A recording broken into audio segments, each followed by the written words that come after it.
Hi guys, I'm Becca Otis from Five Lines Pottery, and I'm located in Van. And I'm Ryan Durbin from RD Ceramics, located in Highland Heights, Kentucky. And welcome to Wheel Talk.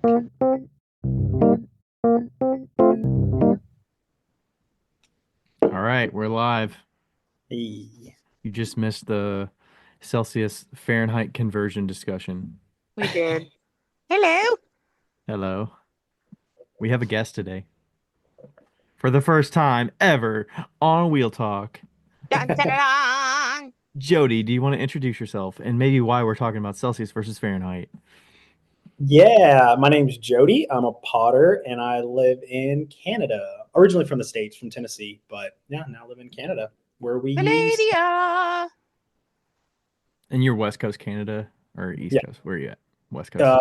West Coast, Vancouver Island, in Nanaimo. I bet it's freaking beautiful there. Yeah. Actually, I didn't show you this, guys, but Oh my Yeah, gosh. fuck you. You know what?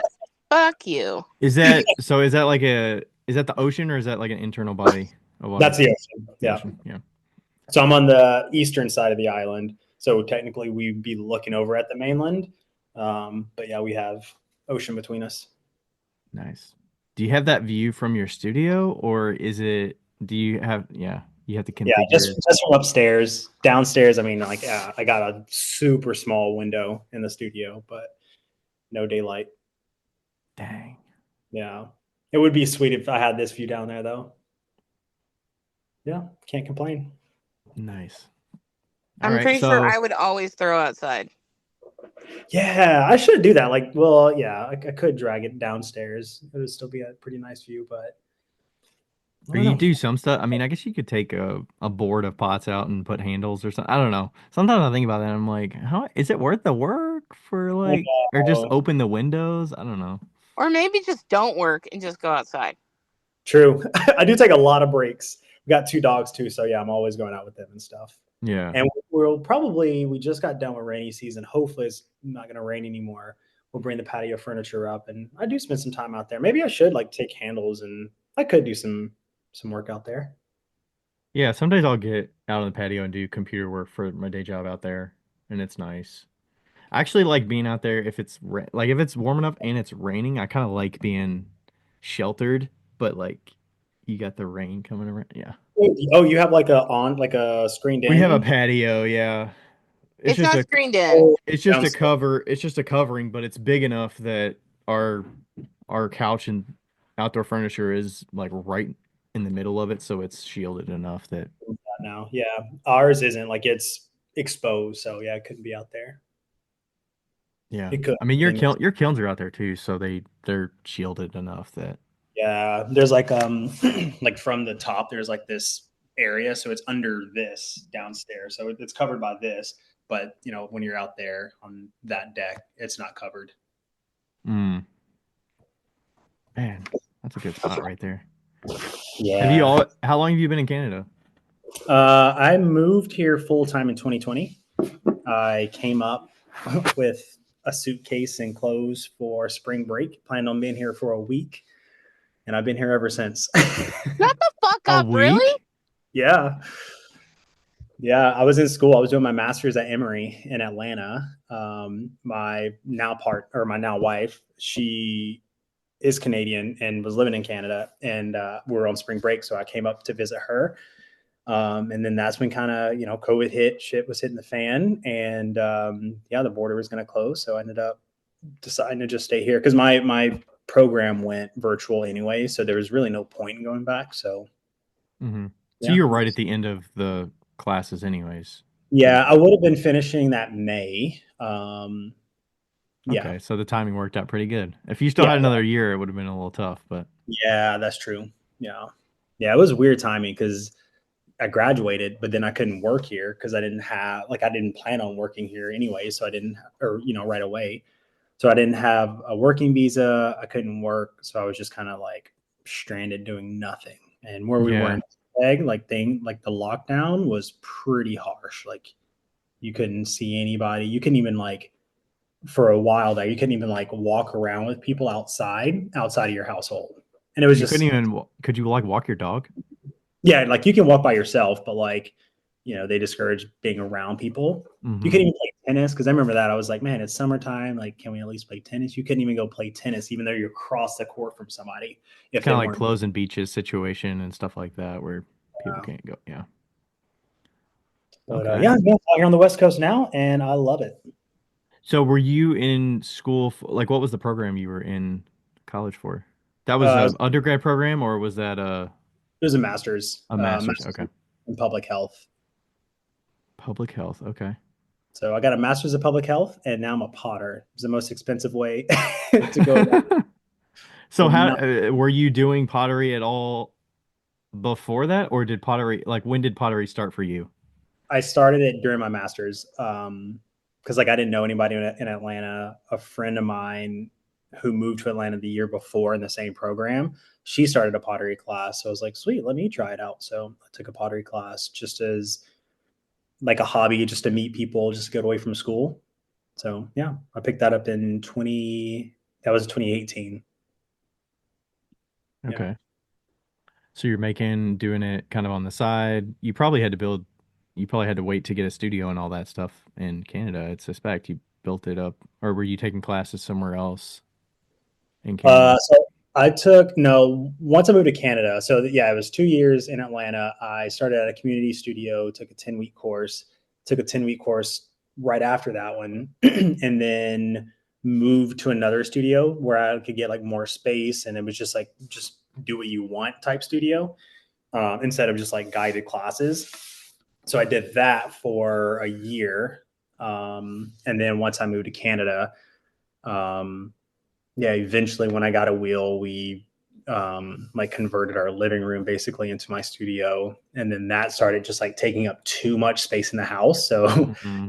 we moved it out of there and into our guest bedroom. So it was, You just get moved around until there's never enough space, right? I know. And the living room, like it was almost too much space because I could just keep sprawling out. And then I don't know, it just like took up too There's much. no delineation of this is your space and this is Yeah. our family space or And whatever. things like started creeping into the kitchen. And then eventually I got a kiln, and that was out the back door. So I'm like always trekking from the front living room through the kitchen and like living room or the other like den area. And yeah, so it was just crazy. So we're like, we got to get this contained. Yeah, make do with what you got. Your wife must be so patient. Dude, I know. Yeah, God bless her, like for real. Like, yeah, this has been pretty all consuming for a number of years now. And yeah, we've definitely like set some boundaries. But yeah, it took a while to get there. You're fairly clean anyways with your studio work, it seems like, so. Yeah. Or has it become that over time? I do think I'm like a fairly, like I see some potters and like I just don't know how they do it. And I think about it, like I think I could be a lot faster if I wasn't so meticulous about trying to be clean and stuff. But yeah, I think I kind of always have been, like just from my first class. I think I just was like, well, because like sometimes I'd be coming in like straight from class in those same clothes. So I'm like, I don't know, I don't want to get it on my like school clothes or whatever. So I think I just always tried to just keep things a little bit cleaner. And you're in a home studio situation now, right? Yep. How much space you got there? What do you have in the studio? So the main like wet studio area is basically a laundry room. It's like a big laundry room. It's like, how long would that be? Like maybe 25 feet by maybe 12 feet or so. I've got 2 wheels in there. One sort of like everything table. Like maybe a 5x3 table in the center. And then I've got what is that, like a utility closet basically. And that's like the other side of the studio where I just like keep storage stuff, packing materials, label maker, for packages, that sort of thing, and like extra inventory. And then my kiln is outside in a shed. So those are the main areas. And then do you do this full time? And for how long have you been doing it, if so? Yeah. So I went full time basically in 2020. Like just sitting around, nothing to do, going crazy, not able to meet anybody. And I think after a few months, one, my wife was like, "You got to do something, dude. Like you're going crazy. You're driving me crazy." So we got that one stimulus check, and I used that. It was $1,200 from the government, and I was like, "Well, I'm going to buy a pottery wheel with this." And like it was basically right at $1,200 for my pottery wheel. So I bought that and just started doing it for fun, just as like something to just get back into. And then yeah, friends like wanted to buy stuff. I kind of started making custom pieces for people. And eventually, yeah, at the end of 2020, started thinking like, well, yeah, what if this was a business idea? So that's yeah, basically when it started. And then yeah, 2021 was kind of full steam. Like, all right, I'm a full-time potter now. So when did you like actually start selling your first work? To like friends and stuff, like in 2020, like mugs here and there. It was mostly for gifts before that, like all the stuff that I'd made in Atlanta was just, give that, like hope people would like it type thing. And then in 2020, yeah, that's when I first started, in addition to like giving away a lot of stuff, like people would be like, hey, what if you made these small bowls? I'm like, okay, I'll try that. So I do that on the side. But I didn't really do my first market until, dang, when would that have been? It must have been in 2021. I think it was maybe a late summer market, or maybe was that a spring market? Yeah, sometime in 2021 though. That was my first market, and it was. I don't know. I don't think I really knew what to expect. It was a 3-day market. It was a lot. I think I over prepped, which is probably the better case scenario. Yeah, I mean 3-day market's not anything small. I mean, Yeah. it's a big So commitment. yeah, it totally was. But I'm a planner, and yeah, over planned in a good way, and yeah.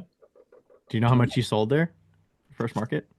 Oh, I would have it written down somewhere, but I actually don't know off the top of my head. I remember having 2 tables. So it was a 5x10 was the first booth. So it was like just enough to like stand behind 2 tables essentially. And one side of it was like all the gold stuff that I had just gotten into, like this stuff above me. Mm-hmm. And then on the right side was just like dinnerware, like a bunch of plates, pasta bowls, that sort of thing. And I remember, I think I sold 1 plate, and that was from another potter there. And I think she just basically was like, I want to support you. Or I don't know what her reasoning for getting 1 plate was. But I learned from that first market, don't take dinnerware to a market. No one's trying to go to a market and buy dinnerware.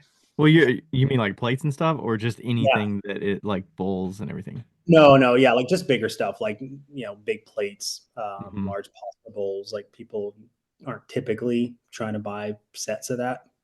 Mm-hmm.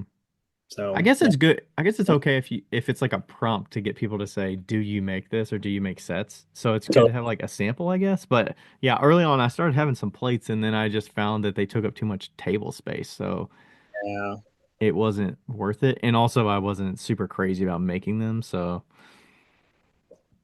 I would definitely say like carry a set, and then maybe do like a pre-order. And I'm still kind of in the phase now of like how to market dinnerware at market dinnerware at a market. do you get many inquiries for that? I do, yeah. Because I usually have photos of what I make behind me. And I always like whatever I have on the tables, I'll usually try to have something different in the photos behind me. So if I have like gold stuff and like speckled white stuff, I'll try to have like, sea glass or the other colors of stuff in the photos. Or if I don't have dinnerware, then I'll put dinnerware in the photos behind me just to kind of like, people can see all the types of different things. How many of those are initial like inquiries and how many actually follow through? Yeah, I get a lot of inquiries. People, just wondering like, oh yeah, what would a set of 8 of that run me? And sometimes like and sometimes I don't know if it's like a follow-up and like they have seen me before or not. But I think most of the time people, it's like an idea. that they're like, oh, like, yeah, I want to do that eventually, but it might be another 6 months, or maybe they never will follow through with it. It's just an idea. But yeah, I don't know. I do consistently get like inquiries though about the dinnerware. Yeah, I feel like some of the customers, they don't know how much it's gonna run them. So Mm-hmm. they're like, I always wanted one day to have a whole set of handmade work, and then you tell them it's, hundreds of dollars or like $1,000 for a set, and they're like, oh shit, Yeah. or it's silence because they don't know what to say, but they don't want to offend you, so Mm-hmm. they just don't respond. They say, oh, not right now. I'm not ready for that. Yeah, that's what I mean. Yeah, like they like the idea. They're like, oh yeah, I would love 8 of all of those, and yeah, you tell them, they're like, oh yeah, there's a price attached to that too. But then you get other people too where they're like, well, I want like a set of 8 of everything, and you tell them the price, like, sweet, let's do it. So it kind of goes both ways. Right. Yeah, Yeah. you got to build that thick skin and realize that it takes a lot of inquiries to get to a yes. Yeah, totally. But finding the right Venn diagram of people that want your stuff and also are willing to pay for that. Mm-hmm. And also not, I think, giving into the like sort of like price thing of like, well, people don't want it, so I must lower my price. It's like, well, if you lower your price and then actually make a huge set, you're like, dang, that was a lot You're of gonna work. feel it throughout the whole thing of knowing that it's not gonna be enough. Or after the fact, you're like, ah, damn, I knew that's why I should have priced. Should have kept Exactly. the price. Yeah. The number of times I've like gotten to the end of a project, I'm like, damn, I should have priced higher. Because even if they Yeah. wanted it, even if they didn't want it at that lower price at the end, I'm like, I wouldn't want to take money or that Right. low amount of money for this amount of work. So yeah, it's Yeah, almost like sales Jody up front is not thinking about the maker Jody having to finish the thing or yeah, that's a good make the thing. And it's hmm like, oh, you put that guy in a tough spot. yeah. And then you got to sideline everything else or some other things that are, you could be doing. They're maybe more profitable or whatever. Yeah, totally. So how are you primarily making your work and selling it today? How am I so selling it? I'm kind of figuring, actually, I had a meeting with my business coach this morning. I found a business coach last year, and it's been super, super helpful. We met like a certain series, and then now I just kind of do once a quarter. But we were talking about all that this morning. So yeah, the quarter one, I typically do mostly or like half wholesale. And then most of that other 50%, I'd say like 40% comes from website sales. And then 10% can come from like customs, or like I'll do like a small market or something like that. So that's kind of how it breaks down, at least for quarter one. And then for the year overall, though, I would say like 75.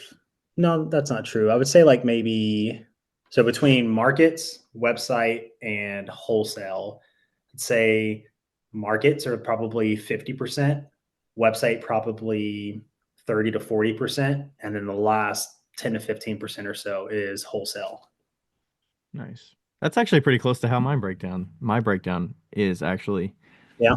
Yeah, definitely 50% shows, 25, 30, yeah, 25, 30% online, and then wholesale. And then, I have teaching in there a little bit too with the soda workshops, with, doing some bookkeeping and that kind of thing.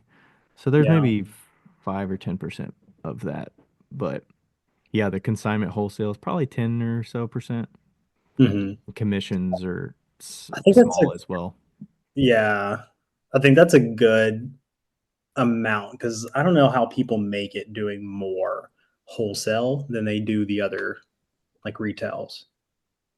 Yeah, I suspect it's part of what they want to spend their time doing. Like how many shows are you doing to get 50% of your income from shows? I do in the springtime. Well, this year I'm going to do more markets than I have in previous years. But generally, what I do is like 1 or 2 one-day markets in the spring. In the summer, I'll try to find like a farmer's market or something small. So I'll do that maybe 10 to 12 times or so.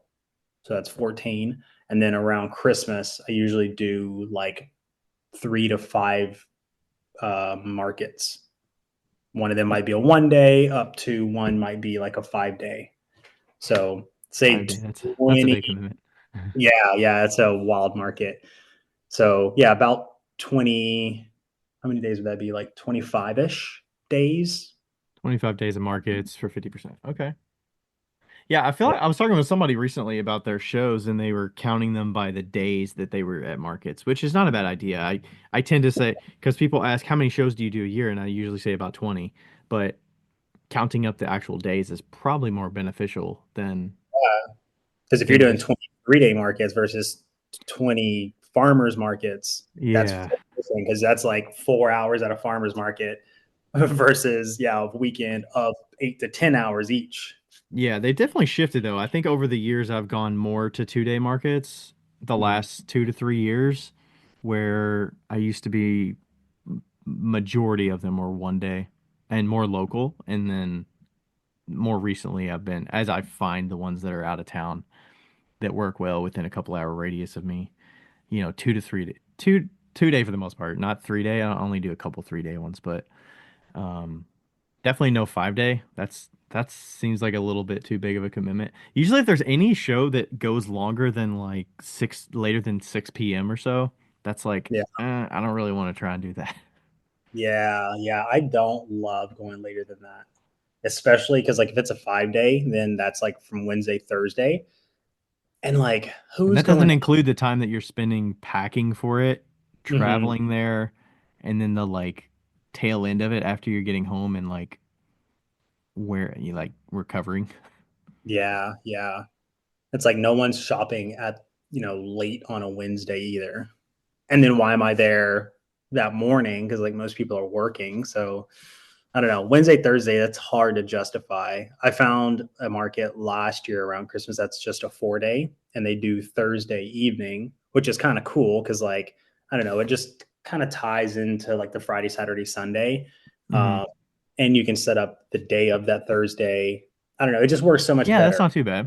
Day. Yeah. Set up Thursday morning, sell, and then Can I tear, just tear down can Sunday. I just interject here and tell you guys that you are quite literally the same person? It's like listening to two Ryans. It's like the West Coast Ryan and the Mid Coast Ryan, and it's kind of ridiculous. Okay, I'm leaving now. I'm not leaving, but I'm leaving this conversation. Bye, Becca. No. Bye, I'm Becca. literally not leaving. I'm still listening. I What would just you would you want to ask Jody something before you leave, Becca? what? It's just gonna be the same answer you would have. Ask him a question that you don't think it would be the same answer. You know that's not gonna involve pottery. Okay, Jody. I'm Yeah. not. P.S. I'm not gonna leave. I'm having a good time listening to this very methodically conversation about shows and planning. Um, but Jody, if you were gonna buy a baked good at a bakery, what would it be? We talked to Sephora about this last night, so I feel like it's fresh in everybody else's. Oh, it's in our minds, but not in everybody else's minds. Do I only have to? Can I only get one thing? Like one or two I tops. love bakeries, like baked goods. Oh man. If they got carrot cake, I'm probably gonna get a piece of carrot Are cake. you fucking kidding me? You're Ryan goddamn Durbin. Like, Wait, My favorite. That's my is that favorite what you cake. said? That's no, Oh that's my not what I said because it's a bakery. Like I was thinking like breakfast stuff, so I didn't say carrot cake. But next question is gonna be, how do you feel about a filled croissant? a filled croissant? What do you mean, like a spinach and feta? Like Zipporah's favorite was a chocolate filled croissant, and or I had certain. pistachio. I I mean, I had can do that too. I had feelings about filled items, so all right, I'm we not, might I'm not a very big fan about filled items like I a don't jelly think filled Jody donut. is. I don't think Jody is as picky as Ryan is. yeah, my favorite donut. I love a Boston cream. Oh hell yeah! Oh My yeah. favorite. We talked about it last week or yesterday. My favorite donut is the ones where they're filled with cream and then they dip them in the hard sugar and they're like the creme brulee donuts. Like like they're dry on the outside. They're dry, but they dip them in like clear sugar that like cracks and it's hard when you eat it. I don't know how I feel about that. Well, Is it like jelly filled? Because I don't like those ones. I don't like. no. It's cream. It's cream filled, so it'd be like a creme brulee, but it's a donut. You know how Easy creme brulee donut recipe. creme brulee has like the hard top that you hit, and then it has like cream on the inside. It's like a Yeah, pudding. I don't think I know that one as a donut though. Yeah, it looks like I just Googled them. It kind of looks like it's just called a creme brulee donut. Yeah, it looks like a Boston cream, but like a clear hard glaze. Yeah. Yeah. Huh. You said it was like sugary, like a strawberry like or something. Oh. I thought. Oh my God. There was this donut place in California called the Donut Man, and they were like fucking famous for their donuts, and they were open 24/7, and they used to have strawberry filled donuts. They were the fucking best donuts. They would have like 10 strawberries in them covered in like gooey syrup. I don't like fruit filled donuts. I remember trying like a mango cronut or something in California at one point. It was pretty good. Have you ever had cronuts before? I've had a cronut. Yeah, those are the twisty ones. No, they're the croissant donuts. Oh. Yeah, so it's layered and flaky, but it's in the shape of a donut, so it's a little sweeter than a croissant. Oh, that looks really good. They're very good. What am I thinking? What's the So twisty? do you like jam, Jody? Are you a jam fan? It's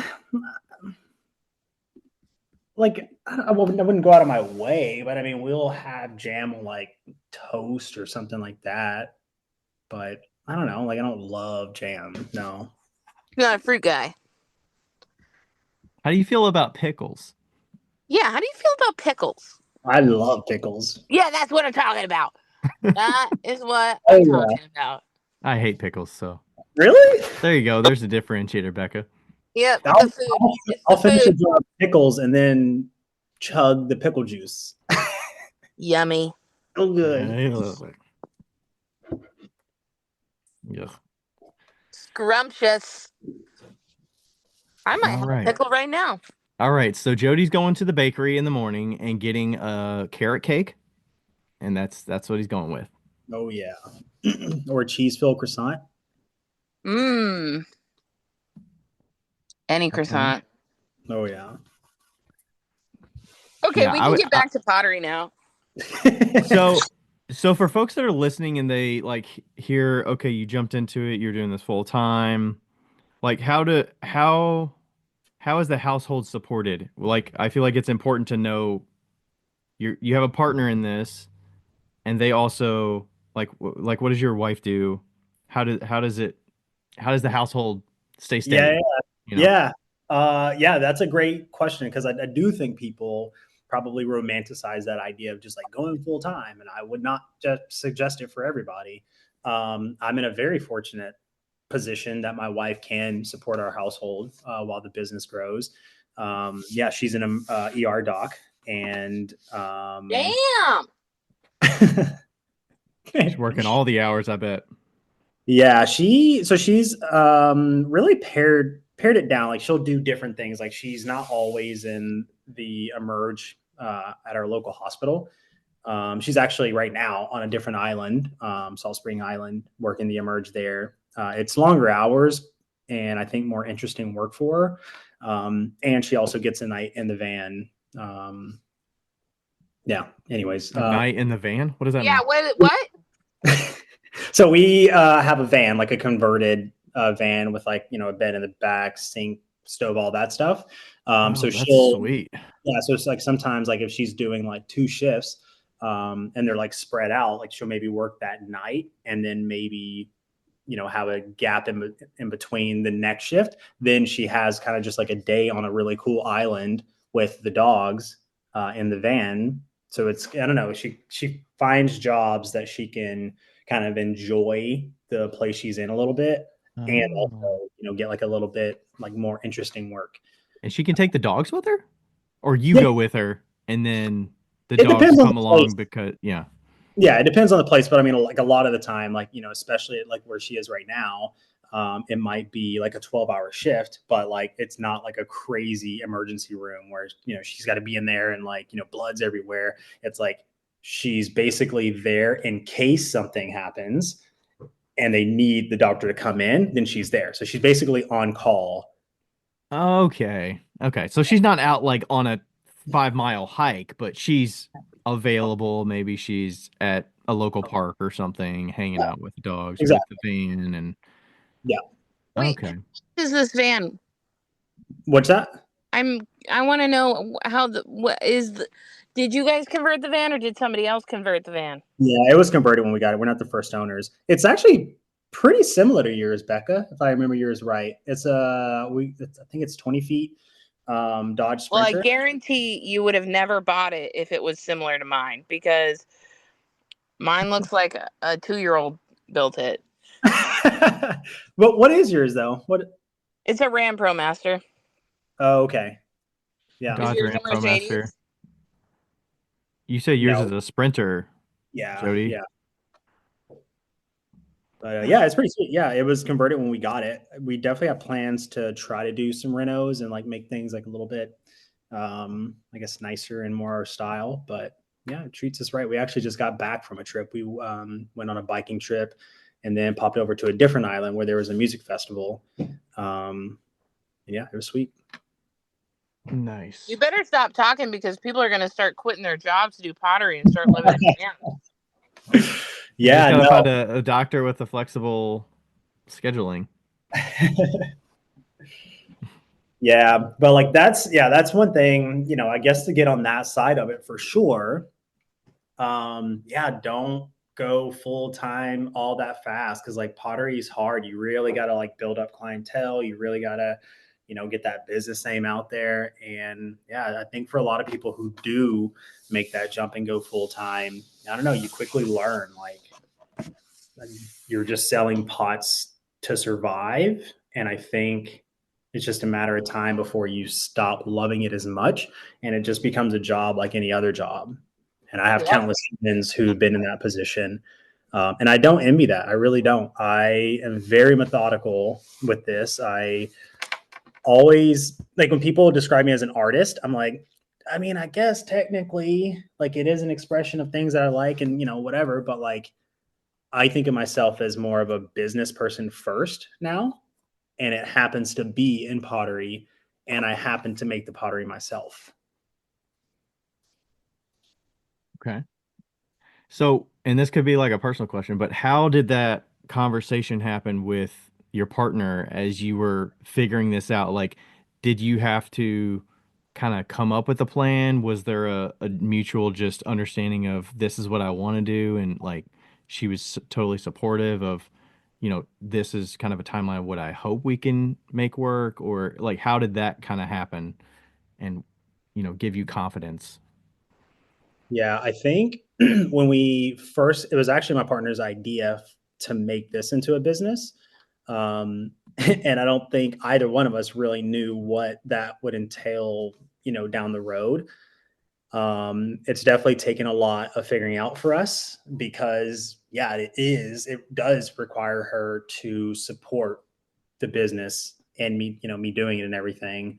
And I think we've definitely gone through some challenges of that. And I think, especially in the last 2 or 3 years, probably, yeah, closer to 3 years, when we moved out to the island, of sort of coming up with like year over year goals. I think it's really hard to be like, okay, well, next year you got to take on 50% of life expenses like that. That's just not quite possible yet. And I think, the past 3 years, I have been able to grow it and become more and more profitable each year. And I think as long as I stay on that trajectory, then we're on the same page of like, seeing what this can do, next year versus this year, and then the year after that versus, the previous year. So, yeah. Yeah, because I think as like a partnership, you come up to an understanding of like this is what our lifestyle is and what our expenses are, Mm-hmm. and you're also doing it as a unit. So saying, if one of the partners is like the spender and one is the saver, or one is the one that's like making the money and one's the spender, like it's difficult to say, well, we want to get the income to this part, but like this person needs to spend half the money, so we don't need to make as much. Like it's difficult to come to that understanding of like where do we need to meet so that we're both kind of pulling our weight, or you're distributing in different ways. Like it's less financially, it's less monetarily like what you're bringing to the table. It's more like how can we like take care of the home or the pets or whatever and Yeah. make it work. Yeah, for sure. I mean, I think like that is the common thing that you think you bring to the family when you are the breadwinner. It's like, well, I bring all the funds, everything else should be taken care of, right? And I think in a lot of ways, I think that does make sense. And, especially if we were probably in reverse roles and I was the guy as a breadwinner, traditionally that dynamic seems to work better. Or I say work better. It seems to, I don't know, like be easier, especially if both partners, if it's a guy and a girl, they can kind of go into societal roles maybe a little bit more. So we're the opposite. Like we don't like gender norms. We don't, really try to make, okay, this is a girl's role, this is a guy's role, or vice versa. And so yeah, like she's the breadwinner, and I do try to take up more of the responsibilities at home and elsewhere in life. But then sometimes that might change where it's just like, well, just because my job right now doesn't make as much money, this is a very busy time for me. So, it has to switch sometimes too. So I think it just depends on what each of us has going on, and, it's some give and take, and, valuing Mhm. each other's jobs, even though necessarily they don't bring in the same amount of money. And then I suspect there's also a sense of like stress as well. Like being an ER doctor, I'm guessing that's not a low stress job. So Yeah, like totally. there's probably got to be some conversation and balance of here's what her needs are when she has time to herself, whether it's like traveling or alone time or time to get like what time you want to have together when you're actually in the same spot. Totally. And Yeah. then you have your own needs as well. Like even though, you could be working as hard as possible, like where is that balance of what you need and what she needs? Yeah. Yeah. And I think we do, and like I said, like I think with everything in life, it takes some figuring out. But I do think we're at a very good place now, like figuring that out. Like you said, like if she just got home from like an overnight shift and, is, I don't know, we call it just like post nights brain, where she just like wake up and like that whole day she's just foggy. It's like, I know that like, even though I have like this burning question or like thing that I need help with, whether it's like for the business or whatever it is, I kind of have to like prioritize things. And sometimes that's like prioritizing the fact that, yeah, she has post night brain over me needing this question answered, or, this thing figured out. Has that And taken a lot of uh has it been overt that you've had to talk with her about that to understand that, or has it just intuitively been something you've figured out? definitely not intuitive. No. Okay. Yeah, no, have 100% like let pottery sometimes just bleed in every conversation and everything that I'm talking about. So, yeah, I've definitely had to learn that. And not always the easiest way. Yeah. Yeah.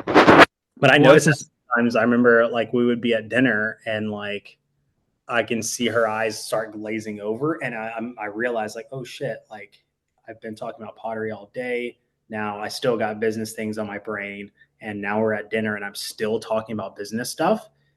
So yeah, like I have to pay attention to that for sure, because it is something that brings a lot of value to my life for sure as a job, but also our lives too. But like, I don't know, it just can't go into everything, you know, the job and the passion piece. They're two different important things, but like they can just bleed together sometimes and just be too much. How do you scratch that itch without talking to your partner about it? Yeah, so definitely having other friends who are in the pottery field. Instagram connections for sure has been huge for me. Yeah, you and Sephora for sure are like two big people that, you know, I can go to for pottery stuff. I have some really good friends on the island who, you know, like once a week or so we'll have like long conversations about what's going on in the studio, what challenges do we have, and, you know, try to help each other through some issues. So yeah, like while I do consider Rob sort of like, you know, a business partner and like, you know, has a lot of investment and interest in the business, you know, like I can't and shouldn't rely on her for like everyday little things all the time. So yeah, Mhm. having pottery friends for sure. Yeah, I think picking the right time to do that. And sometimes I'll say to Rachel, I'll be like, "Can I like ask you about this thing?" and kind of not vent, but like kind of think this through a little bit. And I know there's like a general like there has to be a certain interest level Mm-hmm. in which there's going to be some back and forth, you know. I Yeah. mean, obviously I get to fulfill some of that with Becca on a weekly basis on the podcast, but you know, you have to pick and choose. That's why you have Yeah. to Yeah, have but different friends that you bounce it off of too. Sometimes I'm worse than Rachel. Like, Well, yeah, I know you have a limit to what you're willing to talk about and like how far yeah. you want to go with me.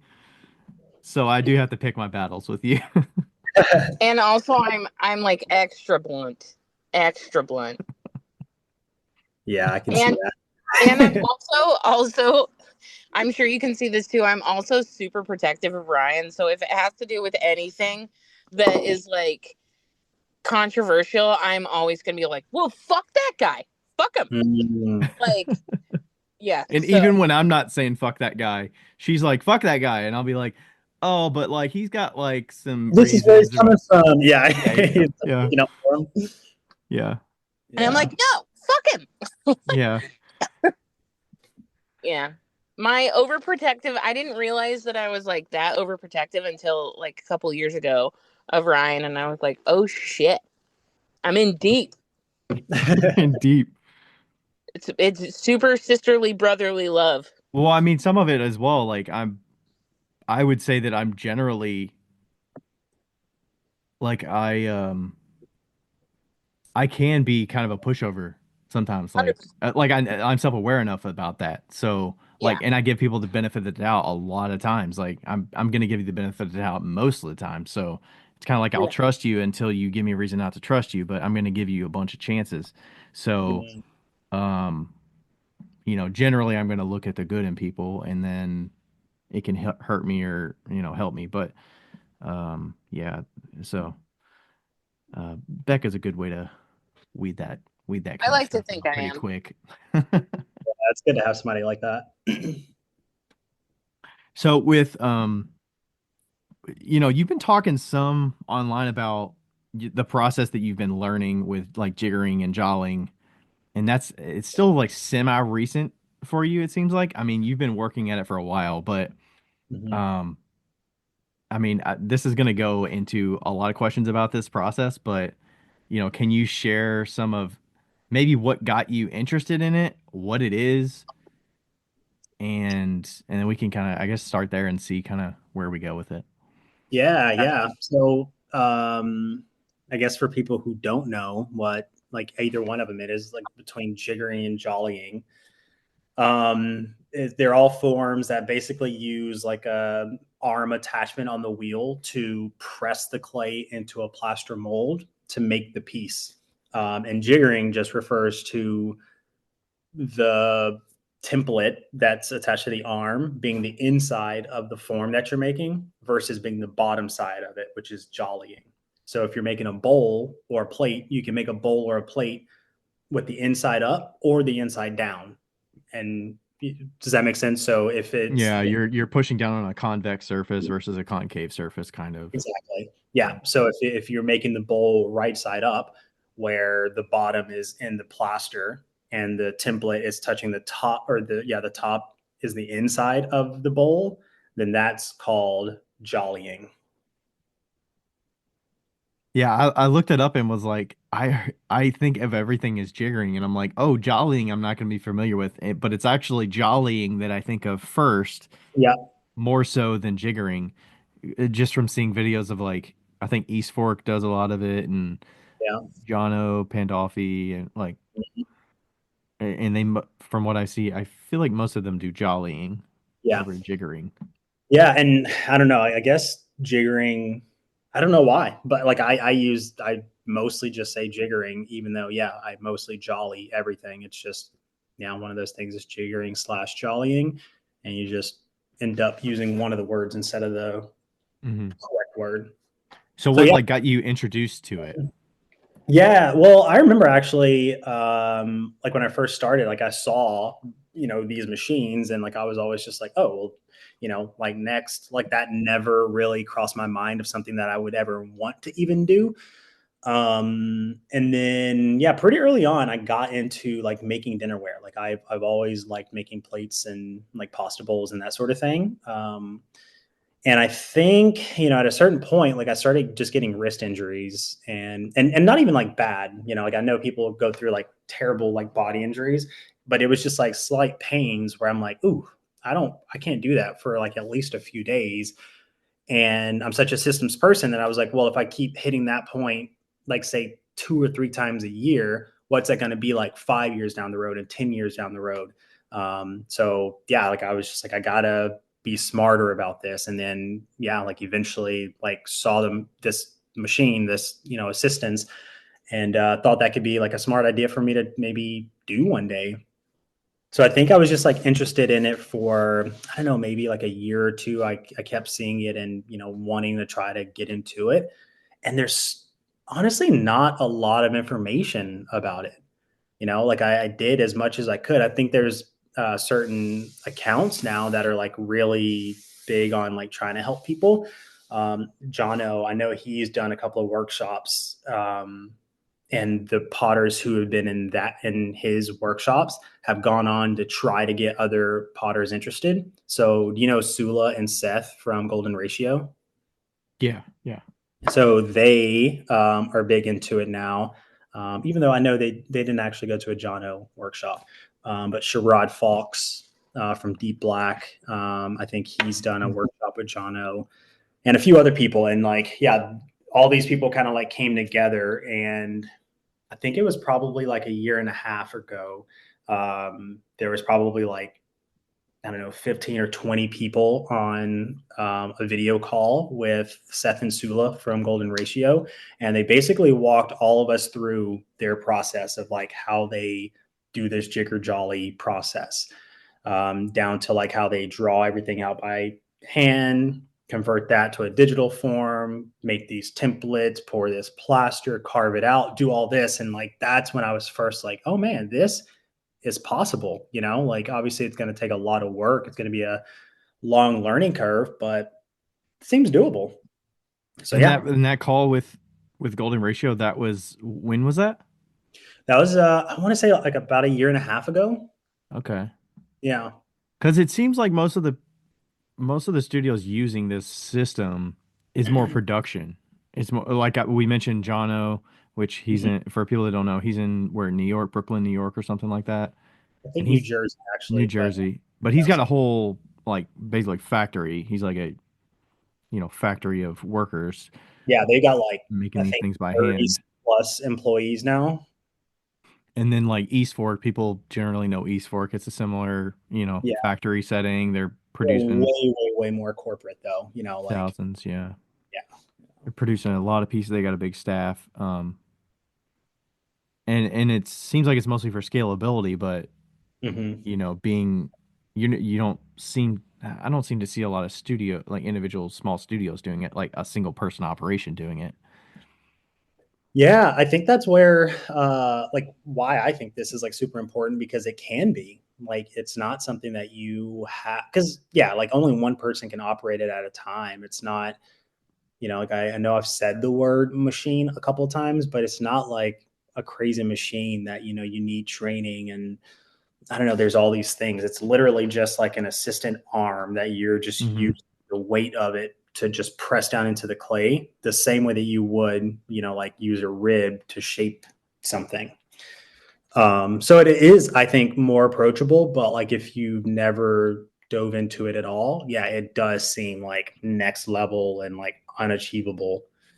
Hmm. Which I was totally on that side of it like a year and a half ago, just being like, oh, that would be cool to do. Can't imagine ever doing it. So are there other resources that are not finding those individuals that you just it felt like you had to search pretty hard to find those people? Or Yeah. are there good like books out there or online For me, resources? I felt like that was just like serendipitous. Like it just felt so just a unique time that all of these people were interested in it. Because I think at that time, like Sula and Seth had just started doing it. Sherrod had just started doing it. Um, and I don't know the other people that were in the group, but they were like, yeah, the main people kind of, answering questions and stuff about it. So I think it just happened to be like a certain time that like a lot of studio individuals were interested in at least trying it out slash doing it. Are there other resources though? Like I tried my best to find as much as I could. I can find, like short like YouTube videos that kind of explain it, but like nothing that was super in depth about the entire process. Especially Yeah. from, and I brought up stuff to kind of like just show you guys and at least talk through it, but like how to make like templates. Like this was the part that just seems like way over my, it seemed like at the time way over my head. And like, how do you even start? And the With, template being basically a cross section of the form that's gonna cover the radius of the pot yep.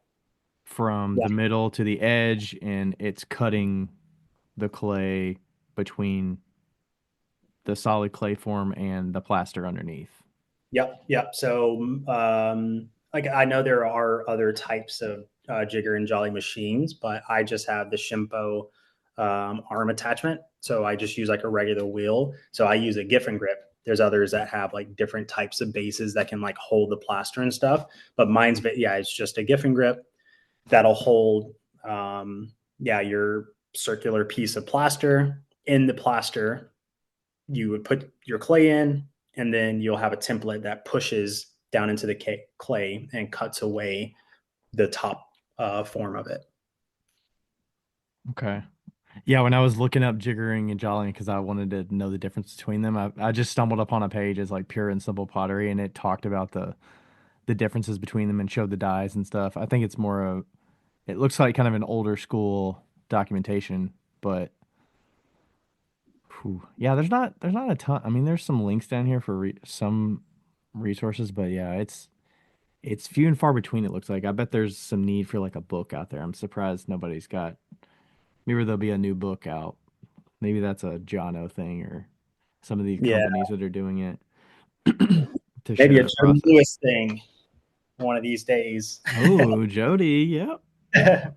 Honestly, though, I mean, like that is kind of what I want to do, and a lot of the things that I do, I actually think of it of like, how can I leave behind sort of this like footprint and like this map of like other people being able to do it. I thought about that when I was building my kiln shed, when I first got my kiln. Like everything seems like it's unachievable until you start to do it, or at least, start taking small steps to get to a goal. Then once you get there, you look back and you're like, oh, yeah, that wasn't as hard as I thought. But, where to start before you start is the hard thing. Yeah, it's adding up knowledge at 1% and 2% at a time and make big jumps and you probably struggle for a week on something and then you're like you figure it out and like Yeah. you probably make some templates that don't work and you figure out the reasons why and not make that mistake again or Yeah, and you get to a problem, and you were stuck on that problem for like a month, and you're like, damn, like just feels like I can't progress. And then eventually, I was just like, okay, I just got to try something, and then maybe it's not like your final solution, but just getting 50% of a solution, it'll just work temporarily. You'll figure out that step better later on.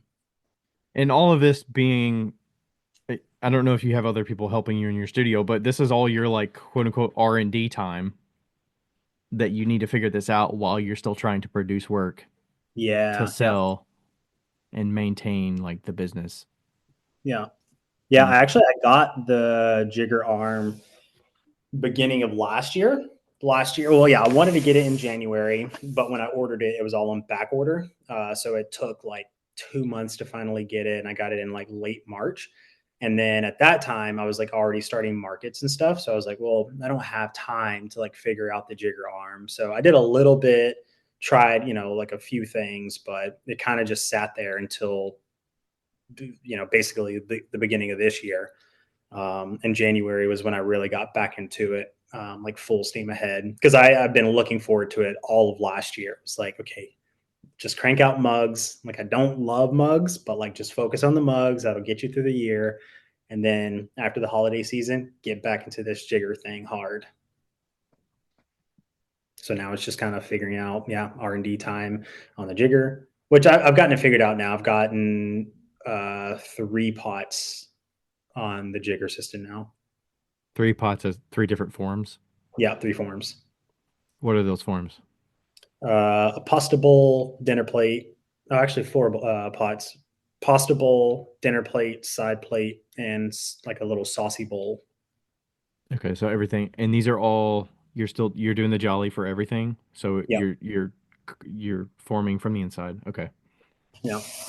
And generally for people that don't know, like are your pots generally smooth? Do they have texture on that? Like how would you describe like your pots in general? I would describe my pots as being like simple, modern, clean lines, like a modern aesthetic, simple aesthetic. Single glaze, 2 glazes, layering, gold. How Or dinnerware, yeah. So I kind of think of my work as like 3 different lines. So one, which is the dinnerware, has always been speckled clay, white glaze, pretty like classic, timeless look. Then I have colors, which has been these 3 colors I've had for a few years now, like kind of in the dark green, dark blues sort of range. And then the third line is my gold line, and that's a black and white overlap and then a band of gold luster along the black. and then the jigger stuff does that fall in line with the single glaze kind of? Yeah, so that's I still right now only do that in the speckle clay and then the white glaze on top, but I've been working on glaze colors for a long time now and finally got some colors that I love. So I have 4 new colors that I'll be eventually doing at some point this year. My kind of plan with it right now is launch each pot individually as I kind of get the mother molds for them and get the whole system figured out for that one pot. Um, and then once that's done, get it on the website. Once it's on the website, it's kind of like my brain feels clear because like, there's no more thinking or marketing for it. It's just, I know how to do it. It's on the website. And once I can get all the pots up and, they're there as a family and I can kind of clean up the website to make it, look very uniform. Then I want to introduce new colors and do those, in timelines that make sense for me. Okay, so getting that template up there so people know what the end result's going to look like, and Yeah. then you figure out the system to meet the demand of it. Okay. Yeah. Yeah. Are there, you mentioned the speckled clay, are there characteristics of the clay that you need to be conscious of that work with the jigger jolly best? Like, does it need to be a smooth clay? Can it be groggy? Like, Well, my speckle clay is kind of groggy. maybe over time that'll like wear down the plastic of the template. But, this is like a 1/2 inch, like hard acrylic plastic. Okay. So I don't know. I can't imagine the grog because it's like wet when you do it. So I don't know if the grog is going to be enough to really. So your pots will slowly thicken up over time as it grinds the template away, maybe? Or can you adjust the template so it's a little deeper if you I was need going to to? say, like, every time you use this, I like always set the same thickness using this little like cross section of the pot. So it's just like a cross section of the pot and just half of it. And that's also about a 1/2 inch thick that I use to bring the template down onto and make sure that it's always the same thickness. Oh, okay. I thought maybe I thought maybe you just set it to a certain depth on the arm or something. That's a good idea. Okay. Yeah. Did you know about that, or was that like they're like, you need this thing, and you're like, why do I need that thing? No, I can't remember if Seth and Sula do this. I don't know what they do for thickness. I can't remember if it was them that told me to just like, do a little like half cross section of your actual pot to set your thickness, or if the guy who cuts these for me came up with this. But Because I like, suspect you could probably just do a test one, pull it down, and then just cut it in half and kind of look at the cross section and see how thick it is, and then adjust. And totally. Yeah. I know that's one of Jono's protocols is every time they like a employee like starts their pots, they always make the first one and then like cut it down the middle and then have another person kind of confirm that it's the right thickness. I tried to do that once, but like, I don't know what they use to cut, but I cut through the plaster and now there's just a line through oh, plaster. So every pot that I use just has a little line on it. damn. Yeah. I It's guess you'd fine. have to use like a wooden knife or something. I suspect something that's not going to cut through plaster. I'm gonna find like a hard silicone or like a hard plastic or something. Hmm. Because even like you got to cut the rim, and I use like a needle tool, and I just try not to gouge it too hard. Oh yeah. But it's also on the outside; it doesn't I really have matter. something. I have something you can use. I have What, something. I will send you a link. what is it? It's just a plastic knife. It's like a plastic butter knife that Yeah, and is I that use it's not pointy. It's like it's got a point, but I use it to cut my pots off when I'm throwing off the hump. And I got the idea from a guy in Utah who found it at Walmart, and then I couldn't find it at Walmart. It was like, one of those 99-cent situations. And I found a bunch of them on Amazon. damn? That's what I need. Yeah. Yeah, I'll send you a link. I'll just Yeah. send it to you right now while I'm listening. Okay, continue. So are you okay, so how many pots have you made with the jigger so far? Or the jolly? I'll just say jigger jolly. It'll be interchangeable here, but I always just call it a jigger, even though I don't jigger anything. yeah. How many have I made? I mean, aside from like all the like messed up pieces that I've thrown and like all the wobbly ones, I would probably say I'm still under 100 pots. Okay. Yeah. Because you have to, and then how many of the actual plaster molds do you have of the forms? Because I suspect you have to have a certain number of them to make it worth your time Yeah. to put. Of my pasta bowls, I have. Did I ever make those two? I did. I think I have 8 of the pasta bowls, which for me, I think that's a good number to have. Also, 8. I don't know. I like nice round numbers. 8's a good number. And it's like if somebody made an order of 8, then I could do that order in one day. So I don't know. 8 just seems like a good number. And if you're doing that constantly, like every day or a few times a week, that can quickly add up. Yeah. I think Because those molds will take up a lot of space in the studio once you get you yeah, got 4 forms now. If you yep. had 8 of every, that shit adds up. 32 of All them. of these are like, what is that? That ends up being like almost 3 inches, maybe 2.5 inches thick. And then, as wide as the pot is. So, maybe 10 inches wide. So yeah, Mhm. that takes up a lot of space being stacked up. Get But your yeah, workout in, lifting and moving around and flipping and all that stuff throughout the yeah. day. I suspect if I ever get, or when I get a larger restaurant order, and like if it's a ton, then I can quickly make way more plaster molds. Because what I do so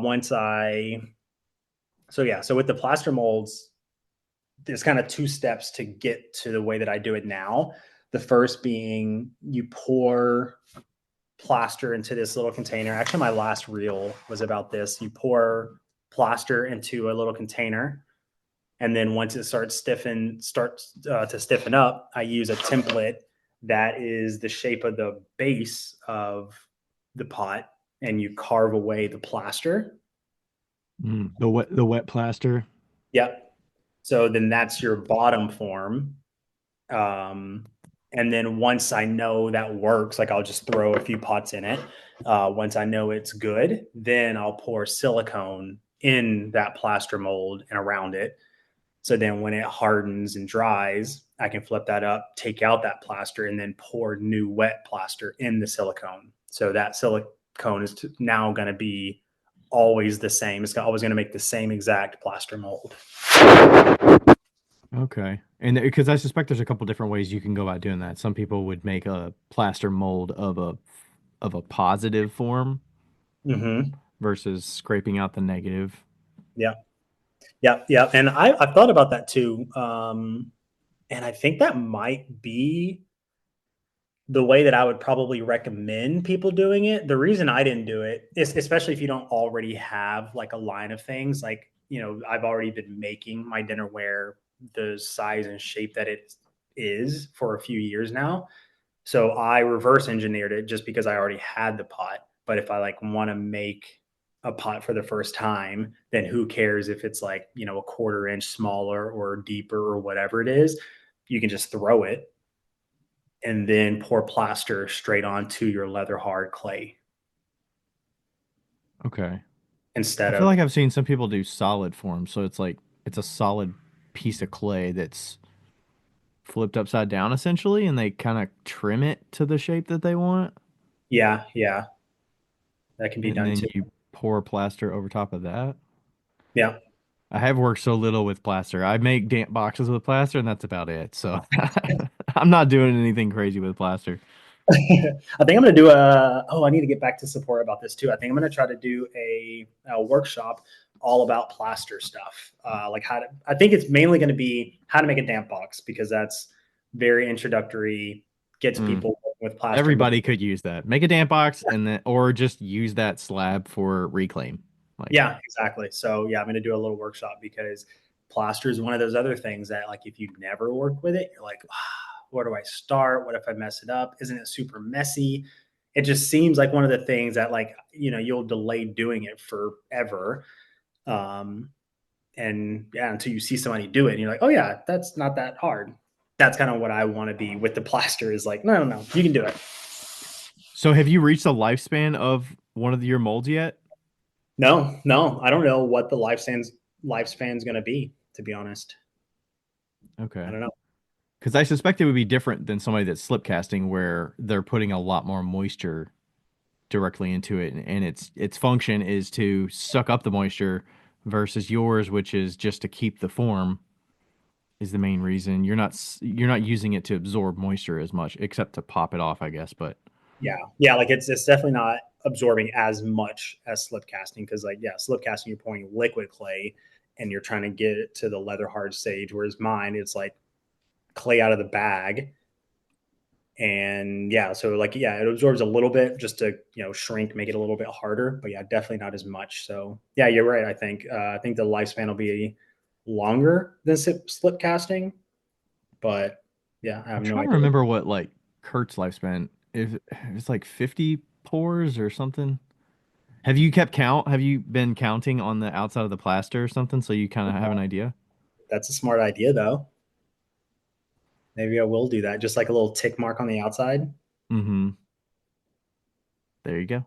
See, I need you in my life, man. So like that's such a good idea. Did you? I think I've seen that on other people's molds or something. They put tick marks. That's not like Oh, an really? original RD ceramics idea, but the guy who's never worked with a mold. Do you? I suspect there's also some formula of changing the plaster ratio, or do you just use a standard ratio so that because there's some ratios that have more longevity of the plaster, but it absorbs less moisture, or it's like more durable or more stiff or whatever.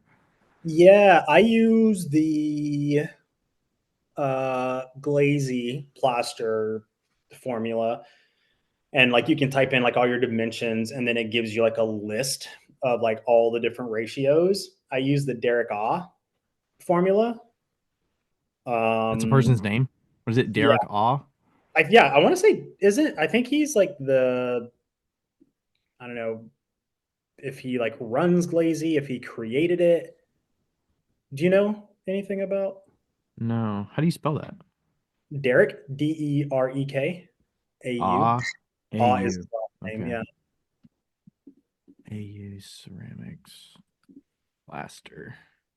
Plaster calculator, Derek Ah. Okay, so it looks like it's a formula for determining how much plaster you need based on volume, it looks like. Yeah.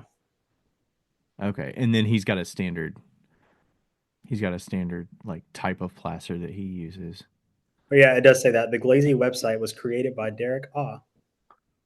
Okay. And yeah, his website's derekaa.net, hilariously. That's funny. It's got like the code is open source and it's on GitHub, so it's like a it's like some that's funny. It's like software development side of me. Um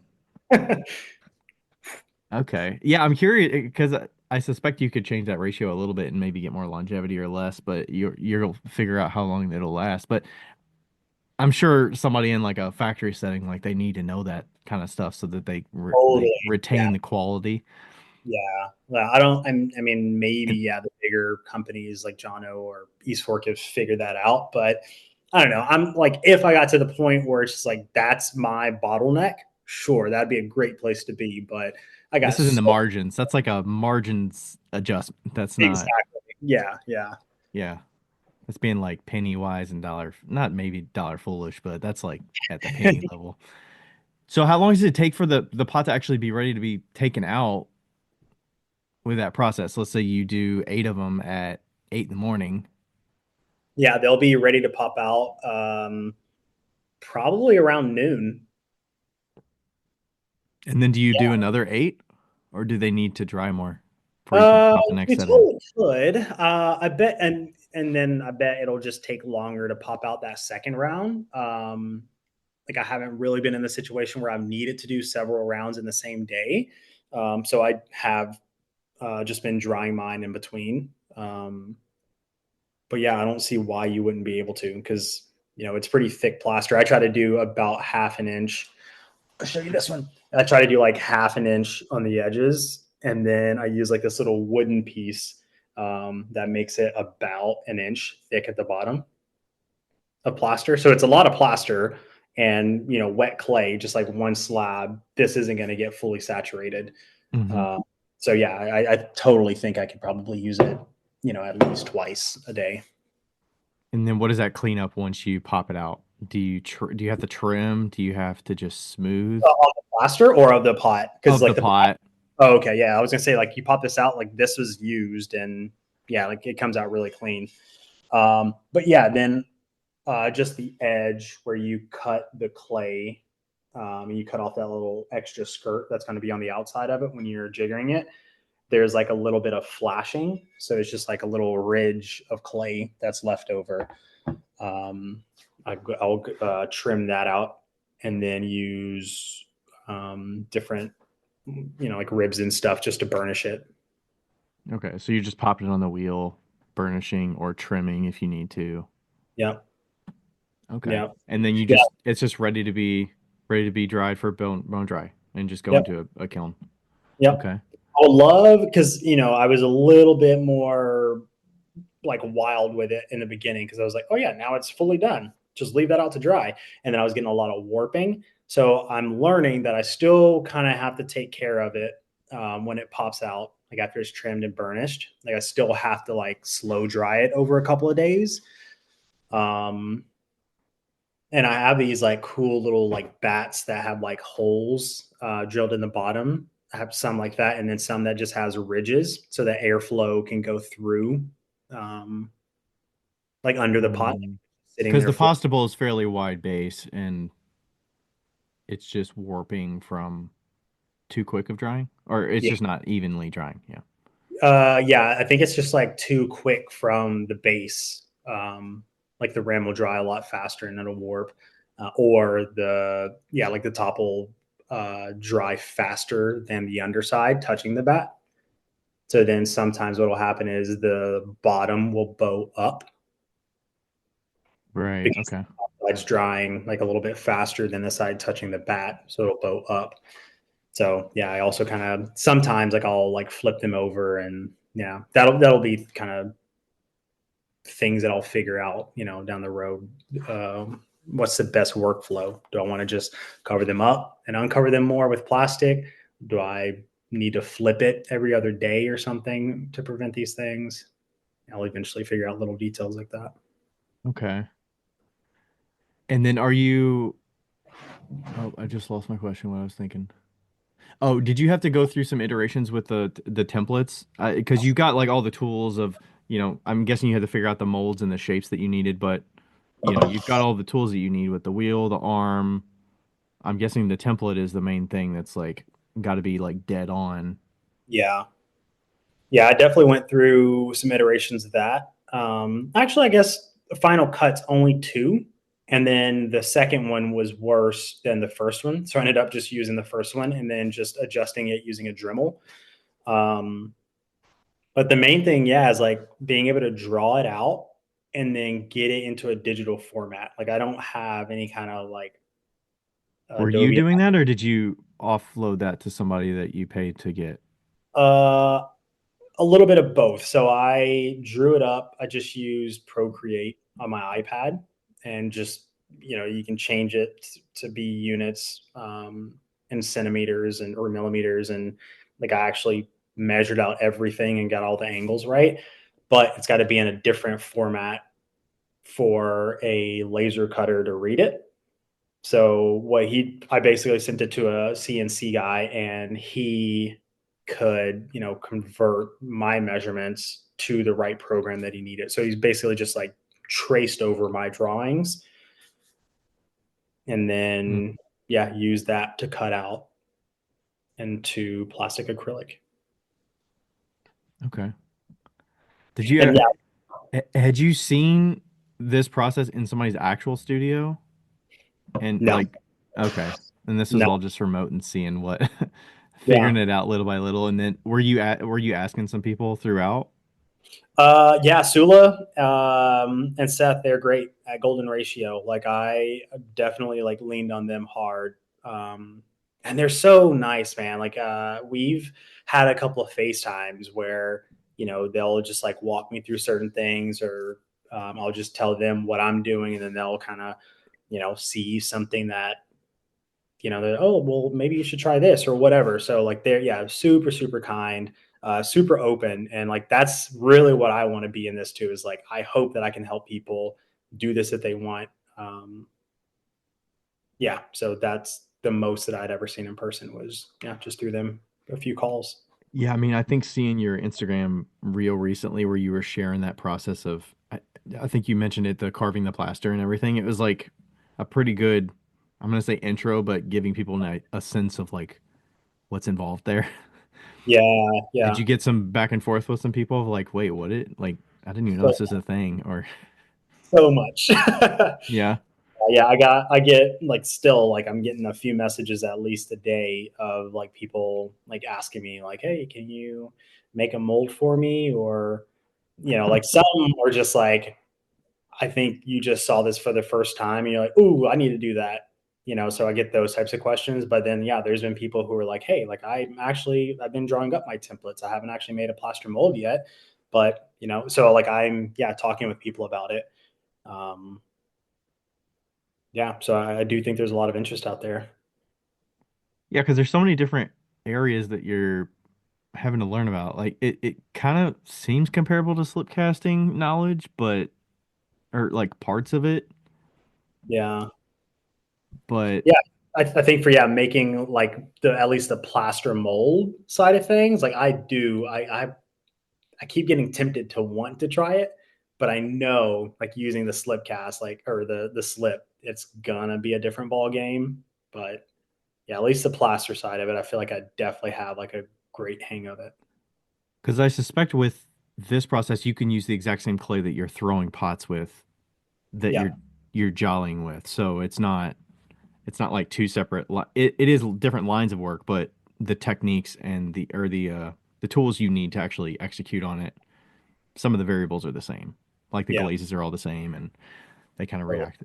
Do the glazes react the exact same to a jollied piece versus a wheel thrown piece that you've worked on and Yep. trimmed and everything? Yep. Yep.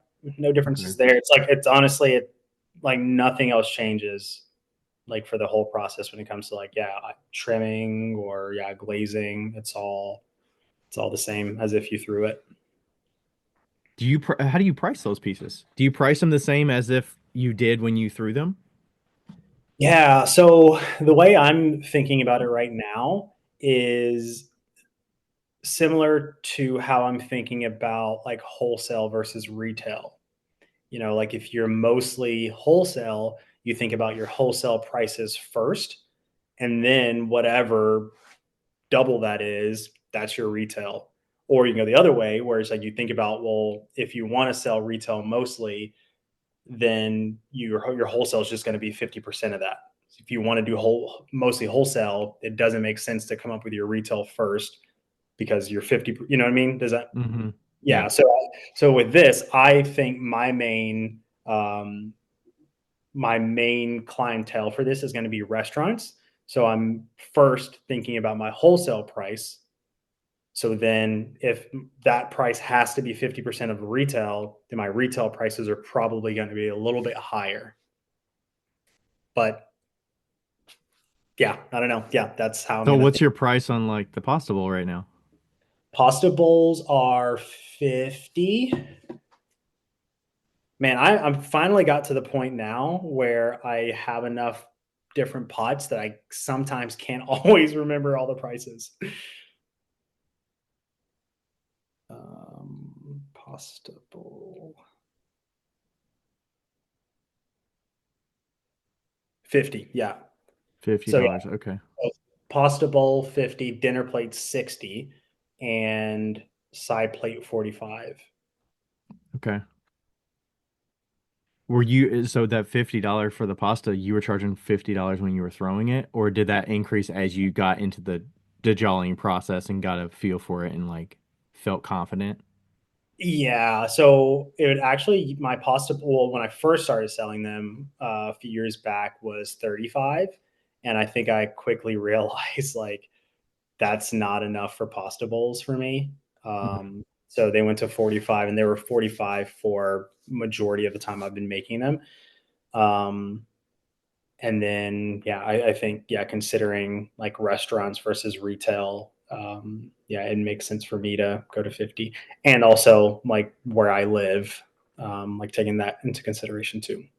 And that's all $50. That's Canadian dollars. Yeah. That's all Canadian. Okay. Are Yeah, if there that's US, that would probably be like 40. doing the metric conversion and doing or the Celsius to Fahrenheit, and we're doing Canadian dollars to US dollars. CAD to USD.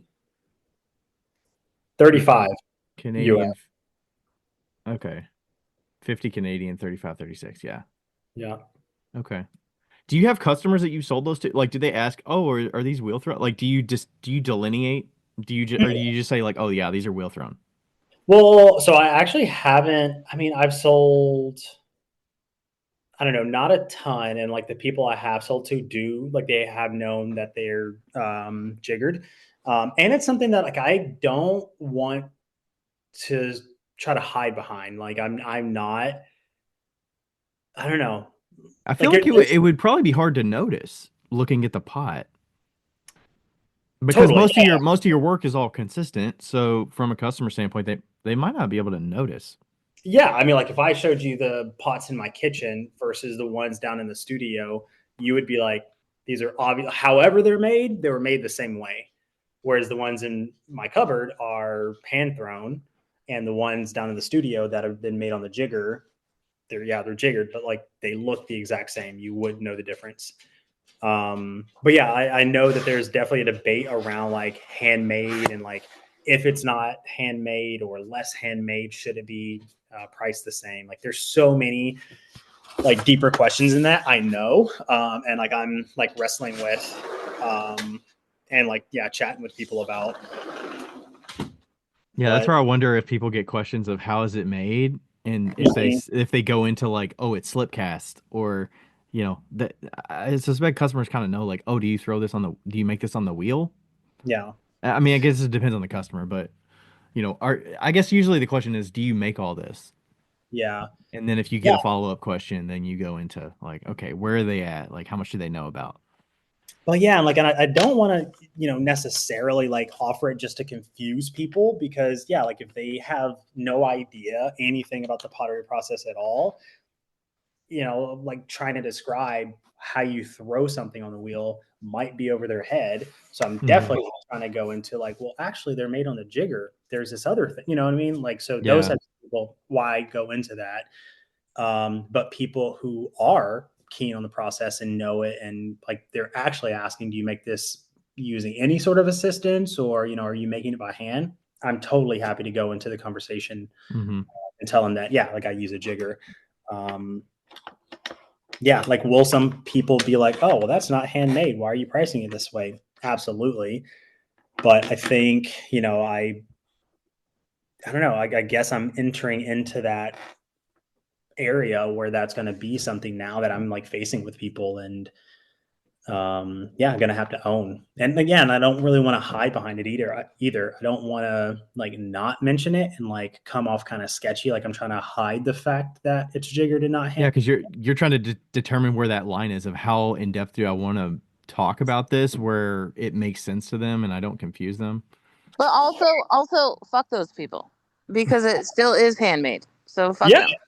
yeah. Like I totally agree. And like to somebody else's definition, if they told me, hey, well, my definition of handmade is this, I can agree with you then. Yeah, like it's not handmade based on what you're saying, but I still definitely think it is. I'm not, like pouring plaster around this mason jar and then just pouring clay in there, dumping it out, and then selling a clay version of this mason jar as like my own unique piece. It's like these were handmade for years. I've meticulously, like measured all this out, used a Dremel to like make that a little bit thicker and all that stuff. So I don't know. Yeah. It's like I don't use a kick wheel. I Hmm. use ribs and sponges. Well, I So mean, your hands are touching the tool, like you're using tools instead of using a sponge and a rib. I mean, you're probably using a sponge a little bit, but ribs and all that, like you're just using a big, massive rib that is the size of half of your pot. yeah. Yeah, yeah, and I've had people. Yeah, there was kind of a real, I don't know, like a few back recently that kind of like took off a little bit, and yeah, I had so many people, in the comments saying like, "Oh, this is just basically a mini factory. Oh, this is not handmade." And like if your hands don't ever touch it, then why is that's not handmade? You're fooling people. And I'm just like, what? What are you talking about? Yeah. Yeah. But I get it. I mean, because I remember first starting, like I said earlier in our talk, when I first saw these machines and like the jigger, I didn't know what it was at the time, but like I just kind of scrolled past it because I was like, that doesn't interest me. That's not. I don't know. I had in my brain that the method that I was using of throwing was somehow superior to this other thing that another studio might be doing. So I Hmm. get it. I've just come full circle. I'm like, well, I also don't want to injure myself long term. And I also have a passion for making dinnerware sets. How do I make both of those happen? Right. Well, you were talking about restaurants and stuff. Like, what is your long-term like plans? Like, what do you hope to get? long term and use these, like the jiggering and jollying is going to help you get to that place. Yeah, totally. Yeah. That's my ultimate goal, is to be able to make more for restaurants. And I do think selling to individuals will be a portion, or maybe a large part. I don't know. But my ultimate goal is, to make for restaurants. And chefs and restaurant owners care more about pots that can actually stack, pots that don't chip, things that, the glaze is food safe and all that stuff. Um, and if you can use some assistance and get that consistency that they desire at a price that they're happy with, check, check, check. Yeah. Yeah. So, yeah. Are you planning to be the primary maker for Goodwill Ceramics for the long term, or adding people that you can teach this process to? Yeah, definitely I think the only way to scale this is to have other people who can come on board and be able to do it. I think for mugs and like the hand thrown pieces, I don't ever see myself being like a production studio where other people are coming in, throwing my pieces, and I don't know, but the jigger stuff, I do think that's something I'll have people eventually trained on and using.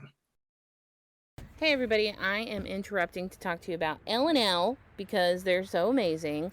And you know what's really cool about the L&L is that it's built so that you can fix it. You don't have to have any tech background. You don't have to have anything like that. You can fix it even if you're a beginner.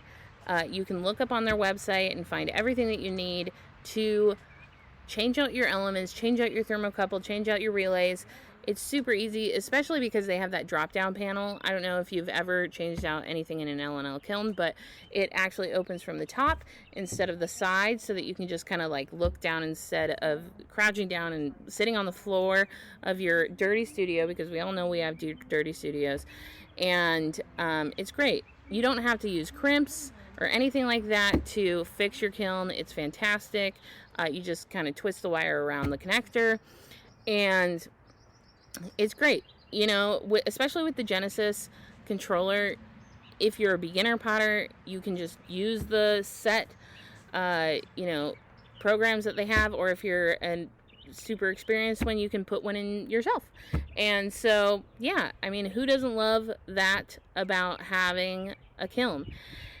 If you would like to look up all the L&L stuff, they are at hotkilns.com. Hotkilns.com. You can look up anything you need from there and see how easy it is. All right, back to the show. Because would you ever jigger mugs or jolly mugs? Or is it the shape is challenging? Because some of your shapes don't seem like, it seems like there's limitations of what you can and can't do with that process. Yeah, I think if it's 90 degrees vertical or less, like if it's closing in on itself, like a smaller rim than it is the base, you can't jolly. Even if it's like perfectly 90-degree angle, I think that's also hard to jolly, because when you're pushing the template into the clay, you're pushing down, but you're not necessarily getting enough pressure on the vertical walls on the outside. So even if it's just like a slight opened up, like a slightly wider rim than it is a base, you can push down and you're getting pressure on the walls. Okay. If that makes sense. So yeah, okay. I think because the arm comes down at a 90 degree. It's not coming from above and just pushing straight down. Or are there templates that can go? It does. Like, it probably will be more of a straight down. Like when the arm comes in and pushes in, like it is more or less pushing straight down by the time it gets inside. Mm-hmm. So yeah, with my mug shapes currently that have like a straight wall, I suspect it's going to be really hard to jolly that. If I wanted to come up with like a cappuccino mug that's like a bit more open, basically like a small bowl, I think that would be jollyable. Okay. Or you'd have to go the slip cast route if you wanted Yeah, consistency from a team to be able to yeah. produce. But those are things that I definitely think about. It's I don't know how far in the future if I get there or if because I suspect that's the exact route that Jono took. I do think of Jono as sort of like a North Star for me in what I'm doing. He has, I think, like over 30 employees or something now. Do I want to be that big? I'm not really sure. Like I would love like a team of like, I don't know, max 6 to 8 people. And it's just like a really sweet community. Everybody gets along and like, I don't know, I have that sort of vision in my head, not 30 plus employees. And then at that point I'm getting like these huge, like At that point, actual, you're people managing, and maybe yeah, you're dealing with the getting the customers, less hands-on yeah, pots. yeah. And I would love like if the dinnerware site can sustain itself and I have people who can do that, that's amazing. And then I would love to stick with the hand thrown pieces and be able to do more of my like carved mugs or come up with new ideas that I love to do in small batches and sort of like keep, I guess, I know I talked about myself as like a business person. I definitely do, but I would also love to keep that artist side of myself and be able to think of things in small batches, but not all of that because I don't think I would have this sort of audience to like just do hand mugs full time. And I wouldn't want to do that. I want to do card mugs for as long as I'm interested. And then I go to this other thing. Maybe it's a glaze combination that I really love. And like, you know what I mean? Like I Hmm. want more fluid with that. So having the two, I think is really important for me. So And my, how are you splitting that day now that you've got four different forms that are jollyable, and you've got forms that you're hand throwing? Are you doing both on the days that you're in the studio, or are no, you choosing certain days that you're doing one and then switching to the other? yeah, so that's the hard part for me now is like how to dedicate as much time to each of the lines. And like I have markets coming up, so I know that I have to still focus on like mugs and smaller bowls, and serving bowls and like all the other things that I make. So yeah, dinnerware is still to some degree not as prioritized as my wheel thrown pieces. But hopefully I'll eventually be able to, like change that on the scale. Well, yeah, I suspect the time you have to make it has to like pay for itself so that it's like, hey, I'm making it because I know that it's going to a home. If you're making it with the intention of hopefully it'll become sold at some point, then you got to figure out like, okay, do I want to be making these mugs? Like I know they're sellable Mm-hmm. versus the effort is like lower. I suspect the effort would be lower with the jiggering things because you're not trimming and all that stuff, but and you let it Yes sit and to no. dry. Like it's still like because like I still have to wedge all the clay, and for each uh like each pasta bowl, for example, like it's still 3 pounds of clay that I have to wedge, Mm. for each one. And I don't have a slab roller, so I still have to like slam it down or like use a dough roller to like get it flat. So it still ends up being, like a lot of time and like prep into doing it all. Mm. Do you have a pug mill? No. Is that And on the agenda? I see Jono do the pug mill and it comes out in a certain template and then they put it through the slab roller. I guess that's the long-term thing, right? yeah, like they make it look so easy. It comes out, it looks all soft. They put it on the slab roller and it just rolls smoothly. Yeah. Yeah, that was kind of on the plans this year was to get a pug mill. But no, I don't think it's going to happen this year. So yeah, I just got like a huge bin that I'm just storing all the scraps from the jigger. So I suspect I'm just going to keep building up all the scraps, not do anything with it until I eventually get a pug mill, and then I'll have a ton of clay that I need to run through it immediately. Mm-hmm. Because do you have to add water to it so that it actually goes smoothly when you're putting the arm down, or do you just scrape it dry? No, yeah, no, you've got to put water in there. Yeah. Okay. It's like, yeah, just like with the hand, like, if this is dry on the clay, then it can like snag it and like all the clay will rip up. So yeah, there's definitely like a little balance in there of using a sponge and making sure that it's all staying wet while you're pulling the jigger arm down. Okay. Have you had or do you actively have people helping in the studio? Or is it No, strictly just you?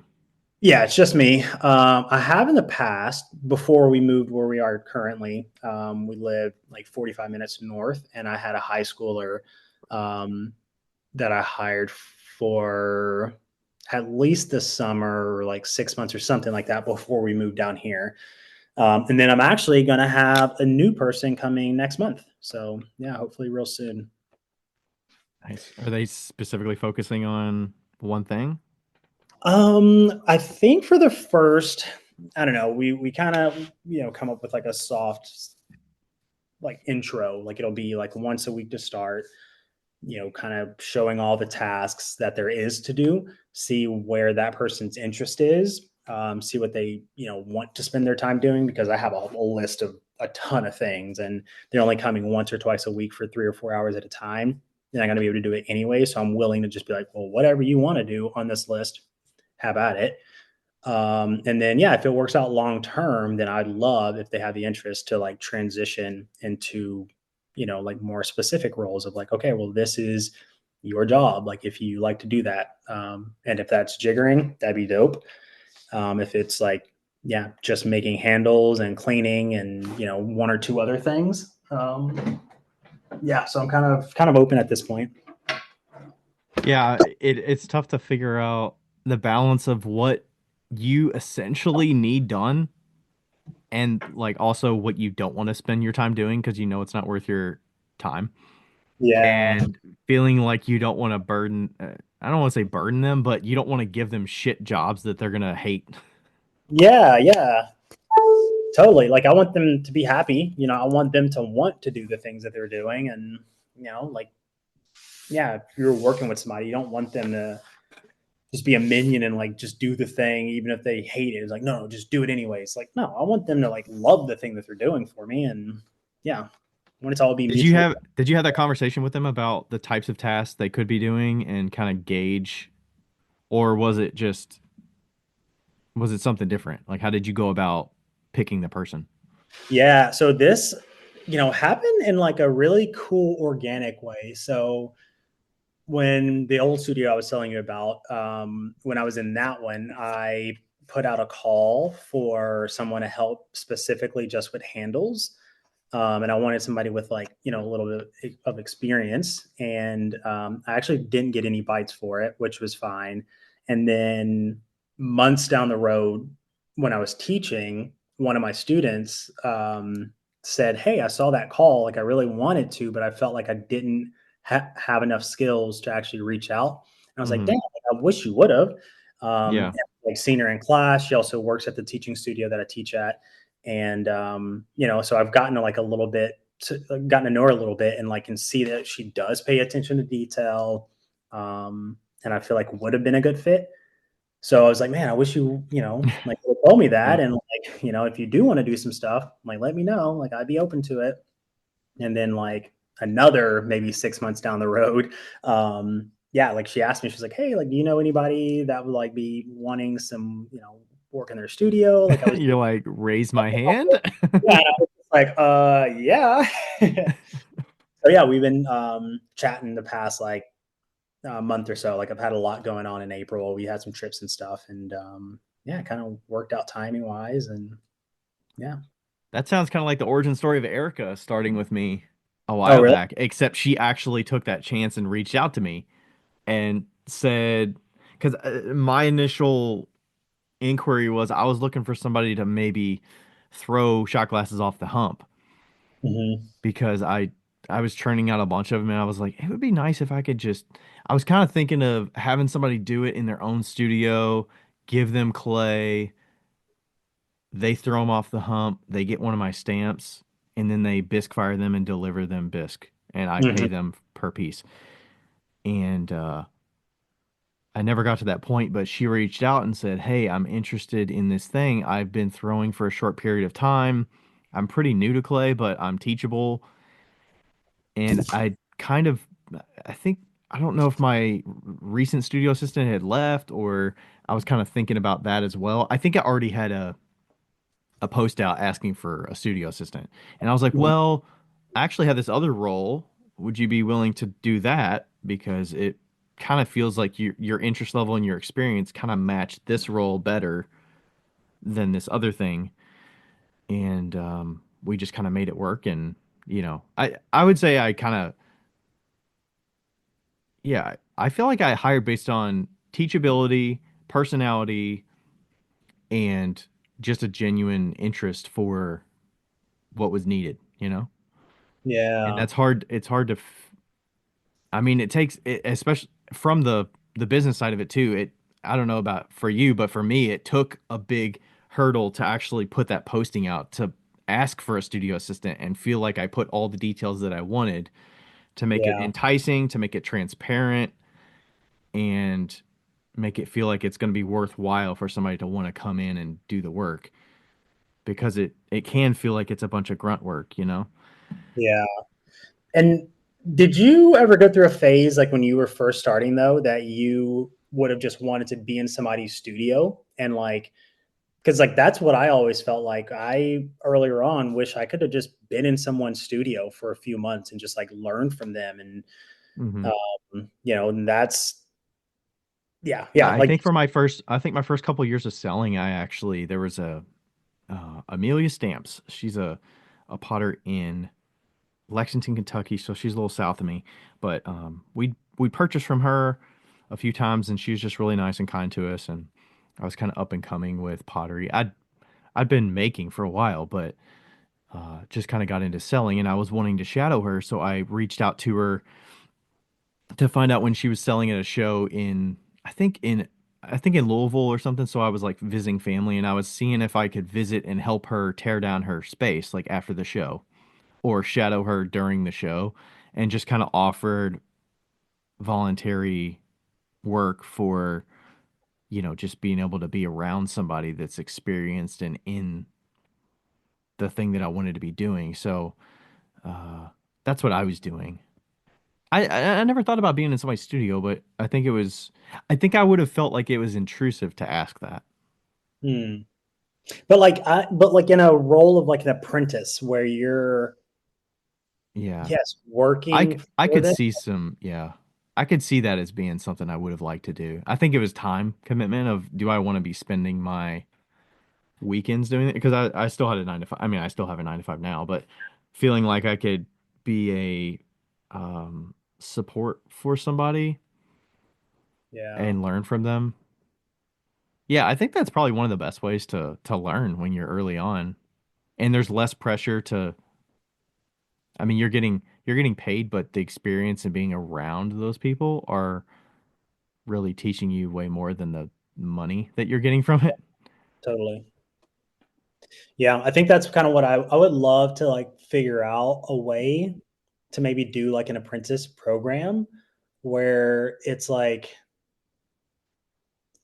I mean, I guess it only works too if the person is interested in like having a pottery business themselves.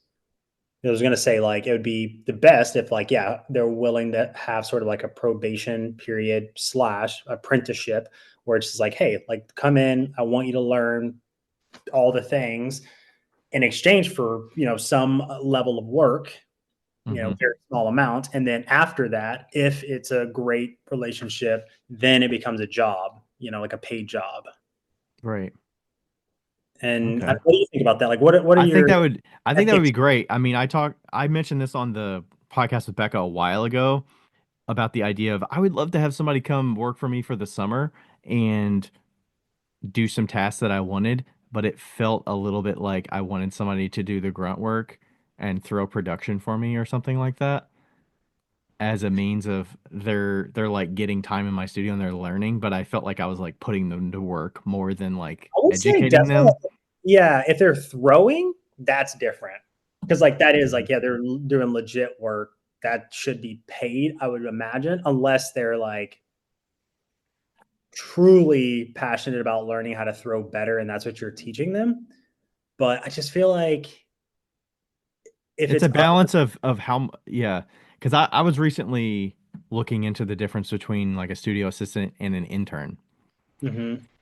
And it was kind of talking about the intern side of it is more education first rather than work and Mhm. labor first. Um, because so I don't, so Becca doesn't even know this. So breaking news, there was there's a college student that I actually just talked with last week and I hired that's going to assist in the studio as a new studio assistant. I'm kind of calling studio assistant slash intern for the summer. Mhm. One reason is because Rachel was complaining all the time when she had to prep clay and sand pots. So I'm bringing that person in to do some of the tasks that she didn't like doing. But also, there's a genuine interest there in see, and a lot of this just came about from talking with her about what she was willing to do and help with and the flexibility. But understanding what are they looking for? Are they looking for the educational aspect and like one-on-one attention with trying Mhm. to learn techniques and parts of the process or the business side of it that they don't already know? Or are they just trying to help out in the studio in what ways that I need? And Yeah. they're gonna be in the um in the atmosphere that's going to allow them to also learn things that are not in like a curriculum and a syllabus. And it feels less like lesson plan focused. It's more you're learning just from being around, you know. Yeah. And that's what you're saying is sort of like an intern Well, internship. that's what I think that's what you have to kind of figure out with them. So like I had a conversation with her to determine, hey, what are you looking for? Are you looking more for that one-on-one or are you willing to do some of these tasks for as more like labor focused? But Yeah. also there are some benefits and some perks that I can provide, like access to put pots in like the soda kiln and like obviously there's tasks that she hasn't learned already like mixing glazes. She's going to learn that, which is going to help her in her next semester when she takes a class about glaze mixing. Yeah. So like being able to do some of those studio tasks that she doesn't already have knowledge on, and it'll be great because if she can be here at the same time Erica can also teach some of these things that doesn't take time away from me directly and is a nice addition to the studio rather than pulling time away from my already limited time that I have Yeah. available. Um, so I think it takes the knowing the person that you're trying to hire for and um and it sounds like you kind of knew this person that you were talking about. And similar for the student that I hired, she met me I think last year at a show and we were just talking. She's a student at the college that's like right by me. So I knew she was close.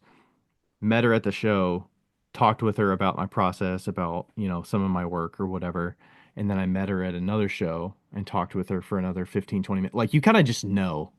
Like you're Yeah. talking to somebody you know that there's like a genuine interest there and the type you kind of learn from their personality and what type of person they are and their drive. And she was talking about, oh, she's like doing classes and being in the studio over the summer even though she doesn't have class, but she has access to the studio. So like she's already got that drive and that organization and willingness to do something that shows me characteristics that I would like in my people that I work with. So Totally. so it was like I reached out to her directly like, "Hey, I have this thing that I'm looking for. Are you interested in talking about it?" Yeah. So it sounds like you kind of had a similar situation with this person. Like, I don't know if it sounds like she reached out to you, but you kind of know like what you're going to expect from somebody like that. Yeah, and that's kind of what happened too. Is like, yeah, she was just like, "Hey, do you know anybody?" Because that was like a long amount of time, and I told her I was like, "Yeah, like I would love that. Let me sort of like, think about how it could be structured, talk to my partner about it. Cause my studio is in the house. We got two Mhm. dogs, two cats. And, so yeah, figuring out some details of like how it would work, what that might look like. And then, yeah, I got into contact with her and basically, yeah, told her kind of, what I'm hoping for. And yeah, because again, like I want it to be mutually beneficial, but I also know what I'm not able to do. Like I know that I can't necessarily like give someone 40 hours a week and a full-time like living wage, just not there. Mhm. Right. Um, but at the same time, the right person might not be looking for that. Like she does have a full-time job. She does already have a studio space. So, like the things that she's looking to get out of this isn't what somebody else might be looking for, which is just a job to like help me out. Right. So yeah, like Yeah, I mean, there's plenty of people out there that you could hire at that just wants the job, yeah, yeah, versus, hey, I'm actually gonna I'm and you're it's and I'm willing to flex with what they are interested in, just like you're willing to flex. So like totally.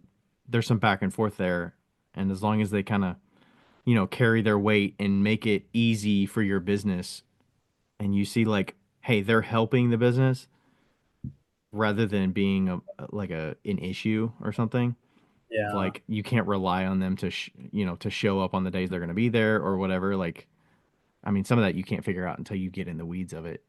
But So how would you recommend to people? So like I'm thinking of people who like might be in the community with I don't know, like Diana from Sample House or Isaac Shu or mhm. like all these potters, and they have these people in their community who look at them as like, oh man, like I would love to work for them, but can't. Like, but we as two potters in our community are like, we also have that same kind of struggle, like how to approach people and like put the word out there that we would like somebody. Yeah, how would you recommend if somebody else listening is in that position where they're like, man, I would love to work in so and so studio? Mm. I mean, I think just given you're talking about if you're on the intern, you're the intern side of this, Yeah, yeah, yeah. Somebody and you listening just have an interest in and your you really studio. like admire somebody's work or whatever. Yeah, and you can benefit from like learning from them. Like Oh how yeah. how can they like approach you or me? Yeah, it's interesting because they could come up at it, in an eager way and offer to do it for free, but you don't want to do that to hurt yourself. Like I would I- if you're wanting to help somebody out and say, "Hey, I would say start if you're looking to depends on if you're looking for like the business side of it or the studio side of it. If you want to see how the studio runs, maybe just reach out and say, "Hey, I'm interested. Do you ever give like studio tours? I'm, Hmm. it's I'll be graduating soon and I'm gonna try to accumulate some stuff to build a home studio. Like, do you ever show people your studio? Like, that's a good in Hmm. to get some time to see what a studio runs like, Yeah. because you can only get so much through Instagram. And that could be a good end to have some conversation with that person because they're going to be there when they're showing you their studio. So you get a little time to talk, but you're also not committing to so much time that you're taking, you're burdening them.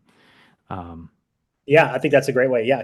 You mind if I, yeah, do like a 30-minute studio tour and just ask you some questions and yeah, see what a studio looks like just to get some ideas of what this might look like in my future. yeah. So I would start there, get a feel for their personality offline if you've only interacted with them through text or messages or social media or whatever. Get a feel for what kind of person they are. Are they someone in real life that you feel like you could vibe with enough that you would want to work for? Because some people you could talk with and they could be like a fucking asshole when you see them in Yeah. person, and you're like, okay, I don't want to offer to work for you for free if you're an asshole, Um, or if you meet with them and they're like scattered and they just don't feel like somebody that you would uh if they would work with you in the right, like you would, You wouldn't vibe with. Yeah. yeah, you're not vibing with, and they just don't fit kind of what you're looking for. So that might be a good end. Let's say it goes great, and then maybe you let some time go on. If you're interested in if you are interested in the business side, I I would offer to do kind of what I was doing with Amelia, like offer to, hey, do you ever have like people shadow you at a show, or like, can I help you pack up for your show that you're doing? Like free labor to pack up for a show. Like s- some people like would definitely say yes and not turn that down. Or do you ever have anybody come help? Like Rachel will come to a lot of the shows and help like wrap pots and pack pots and like just I could have somebody help do that. It's not a big deal. Um, and kind of see how that process works of prepping for show or packing for show or whatever. I mean, I'm pretty specific about packing, so I would be maybe a little more reluctant because, like, even when my parents come to a show and they help us pack up, like, it's slow and steady because I have certain ways of packing to make it efficient because I have to fit it into a vehicle in a certain way and all that stuff. But, I'm a um, cowboy when it comes to packing. I got big bins. I'm yeah, in there. Everything's touching. yeah. So if you're interested in that, I would, offer to come to somebody's show and help them pack up or whatever. And, pick their brain a little bit while you're packing. So that's a good aspect.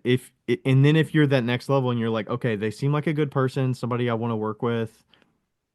If you, I would kind of go easy with it and say like, are you ever looking for some help around your studio? I'm interested and I'm like, a kind of budding potter and trying to figure things out.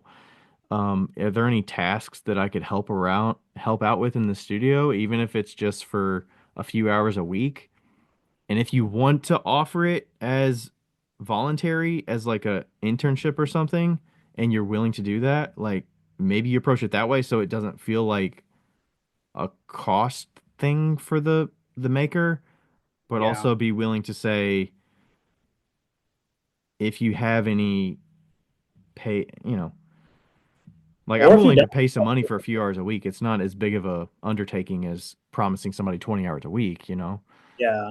Yeah, I was gonna say like even on the other side because like I think you're speaking from our side of being like well yeah obviously like something that's like a soft entry and it's just like you're not necessarily going to be making my pots and putting handles on and like doing the big tasks necessarily but like that's just an easy exchange where it's like well if you're willing to do a little bit of something and in that time be able to like ask the question and it's just like time with the person to like learn then like that's a good entry. But also if you're on the other side and you're like, I work 40 hours a week, I got 2 kids, I would still want to learn from a potter, but I can't just give 6 hours a week for free, then maybe be upfront about that too. Or just be like, hey, can I help you for 2 sessions for a couple of hours? And then if you are trying to prove yourself and be like, yeah, I know I can do good work for you for pay, then you gotta, maybe prove yourself and like try to use that time Yeah, as kind of like a trial basis sort of,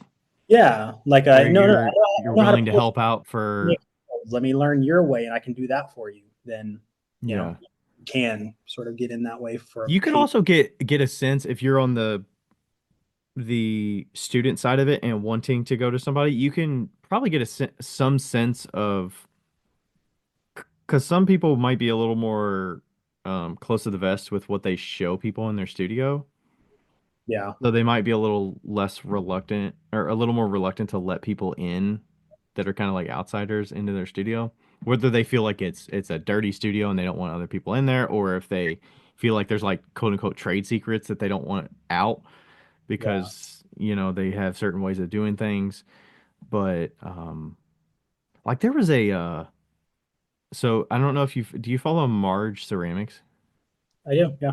Yeah, so she was doing like she was doing an apprenticeship for like a year with a wood fire potter, I think. And Yeah, I I'm I want to find out from her like how that worked and how that agreement came to be and like what the expectations were from both sides of it. Like it seems like a pretty cool opportunity and she did it for a whole year and yeah, it did a great job of documenting it.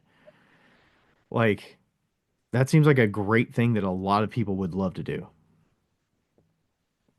yeah, I Somebody totally. that's and she's not even like a brand new potter. Like she's been doing it for a bit and selling for a bit, like probably a couple years, but um, that willingness to even though you feel like you've got a solid business to this point. Like you can still learn a lot from somebody that's been in it for so many years. Totally. Yeah. And finding those people is kind of difficult, but also feeling confident enough to reach out and say, "Hey, this is what I'm looking for. Do you ever do this?" And it could be that they never even thought of offering it. Like nobody wants to come and be in my studio. Like I'm just making pots. Like why would somebody want to be in this space and work for me? You know? Yeah, I definitely have felt that way for sure. I guess maybe that's a bit of imposter syndrome. I've been like, I don't have anything to teach. I think that's why I don't do like workshops or anything. Like I do think I have some stuff to teach, but like I don't know. I feel like I don't have enough. And I'm finally to the point now where I'm like, oh, plaster, I think is a thing that's like a big enough of a threshold that people don't want to get into it because it seems like it's a lot, that I feel like I can offer sort of like a little bit of help to introduce people into it. Right. But yeah, I'm sure there's so many other things just having a studio that people can learn from, but it's just hard to really make it tangible of like what it is as a studio owner. I don't know. Somebody comes in like, well, I don't know what to teach you, even though we Yeah, have. I try to, and I when I was talking with her about coming in, I was saying, hey, if you want to learn certain things, like I encourage you to ask questions. Like I'm an open book. If you ask the question, I'm gonna be honest. I'll be honest with you and talk to you about it and talk you through it. Like if something comes up, if you think of it through the week and you want to ask me when you come in the studio, like write it down and ask me when you come in. And because I was a little nervous, I was like, does this mean when this person's coming in that I need to dedicate separate time that is no longer like alone studio time?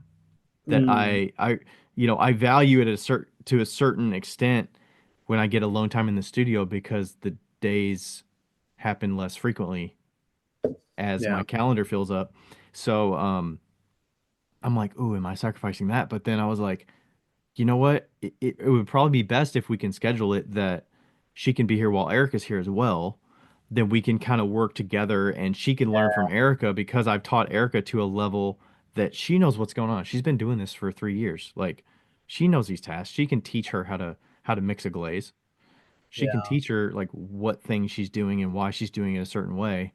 Like that's why I've taught the way I have so that some things can run without me, but also if there's a need and a want to learn, maybe the business side, she can talk to me about that stuff while yeah, I'm working in the studio and I'm throwing or whatever.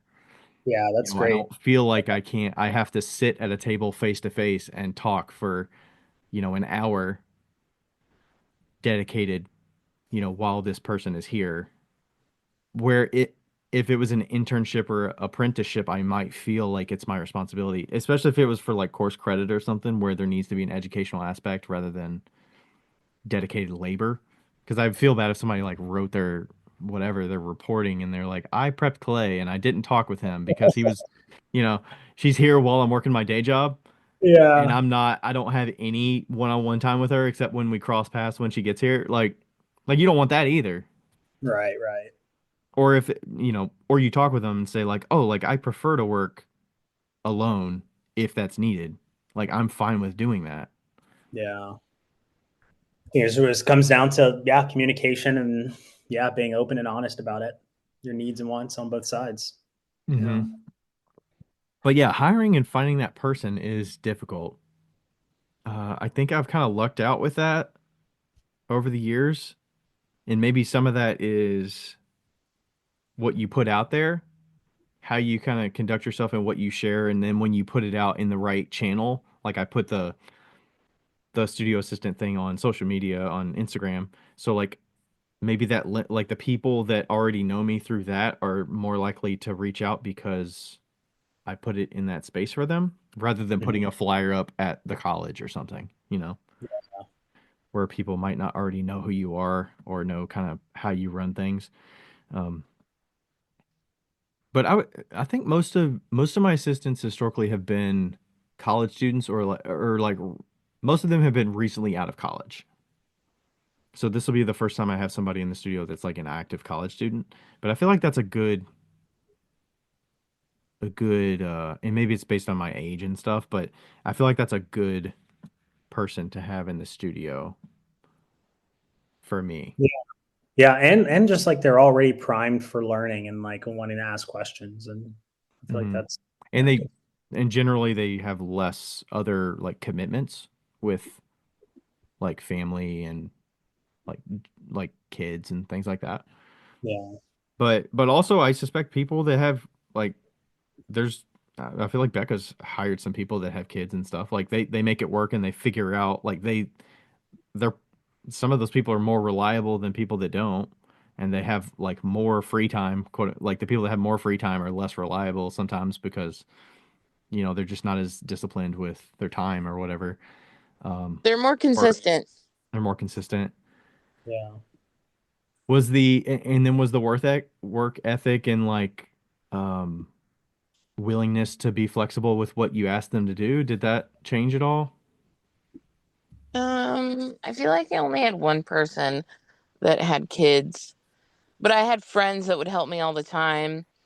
Um, and the one person that had kids had an amazing work ethic and was just like itching to learn everything. So, Were some of those people that you've had in the studio, were they experienced in clay already, or were they just willing to yeah, help? yeah, most of them were, Okay. Do you think except that's for Ray. essential? No, no, I Yeah. don't. Yeah. I guess if they're not really doing any, or like, yeah, would you have like train those people to do clay things, or would they just mostly not be doing things with Yeah, clay? yeah, you just train them to do things that they can do, like garden stakes or little hand built bowls or glaze mixing, stuff that doesn't require them to turn anything on a wheel. Yeah, Yeah, I feel like the garden stakes would even be a step up from what I have people do. But I don't hand build, but that would be something, especially if you have a slab roller like teachable, that would be easy enough. Garden stakes were a piece of cake teaching Yeah. them. Yeah. Cuz I like this new college student I'll have coming in, the focus that I had on my list was clay prep, sanding pots that are finished, maybe like cleaning and reapplying kiln wash for kiln shells for like the soda kiln. ooh, I didn't even think about that one. I'm gonna put that on my list. I go, Kiln wash, yeah. Um, and then I kind of the last thing on the list was like mixing glazes, and then probably like waxing, mixing glazes and waxing. We'll kind of see like the thing is it's hard to gauge.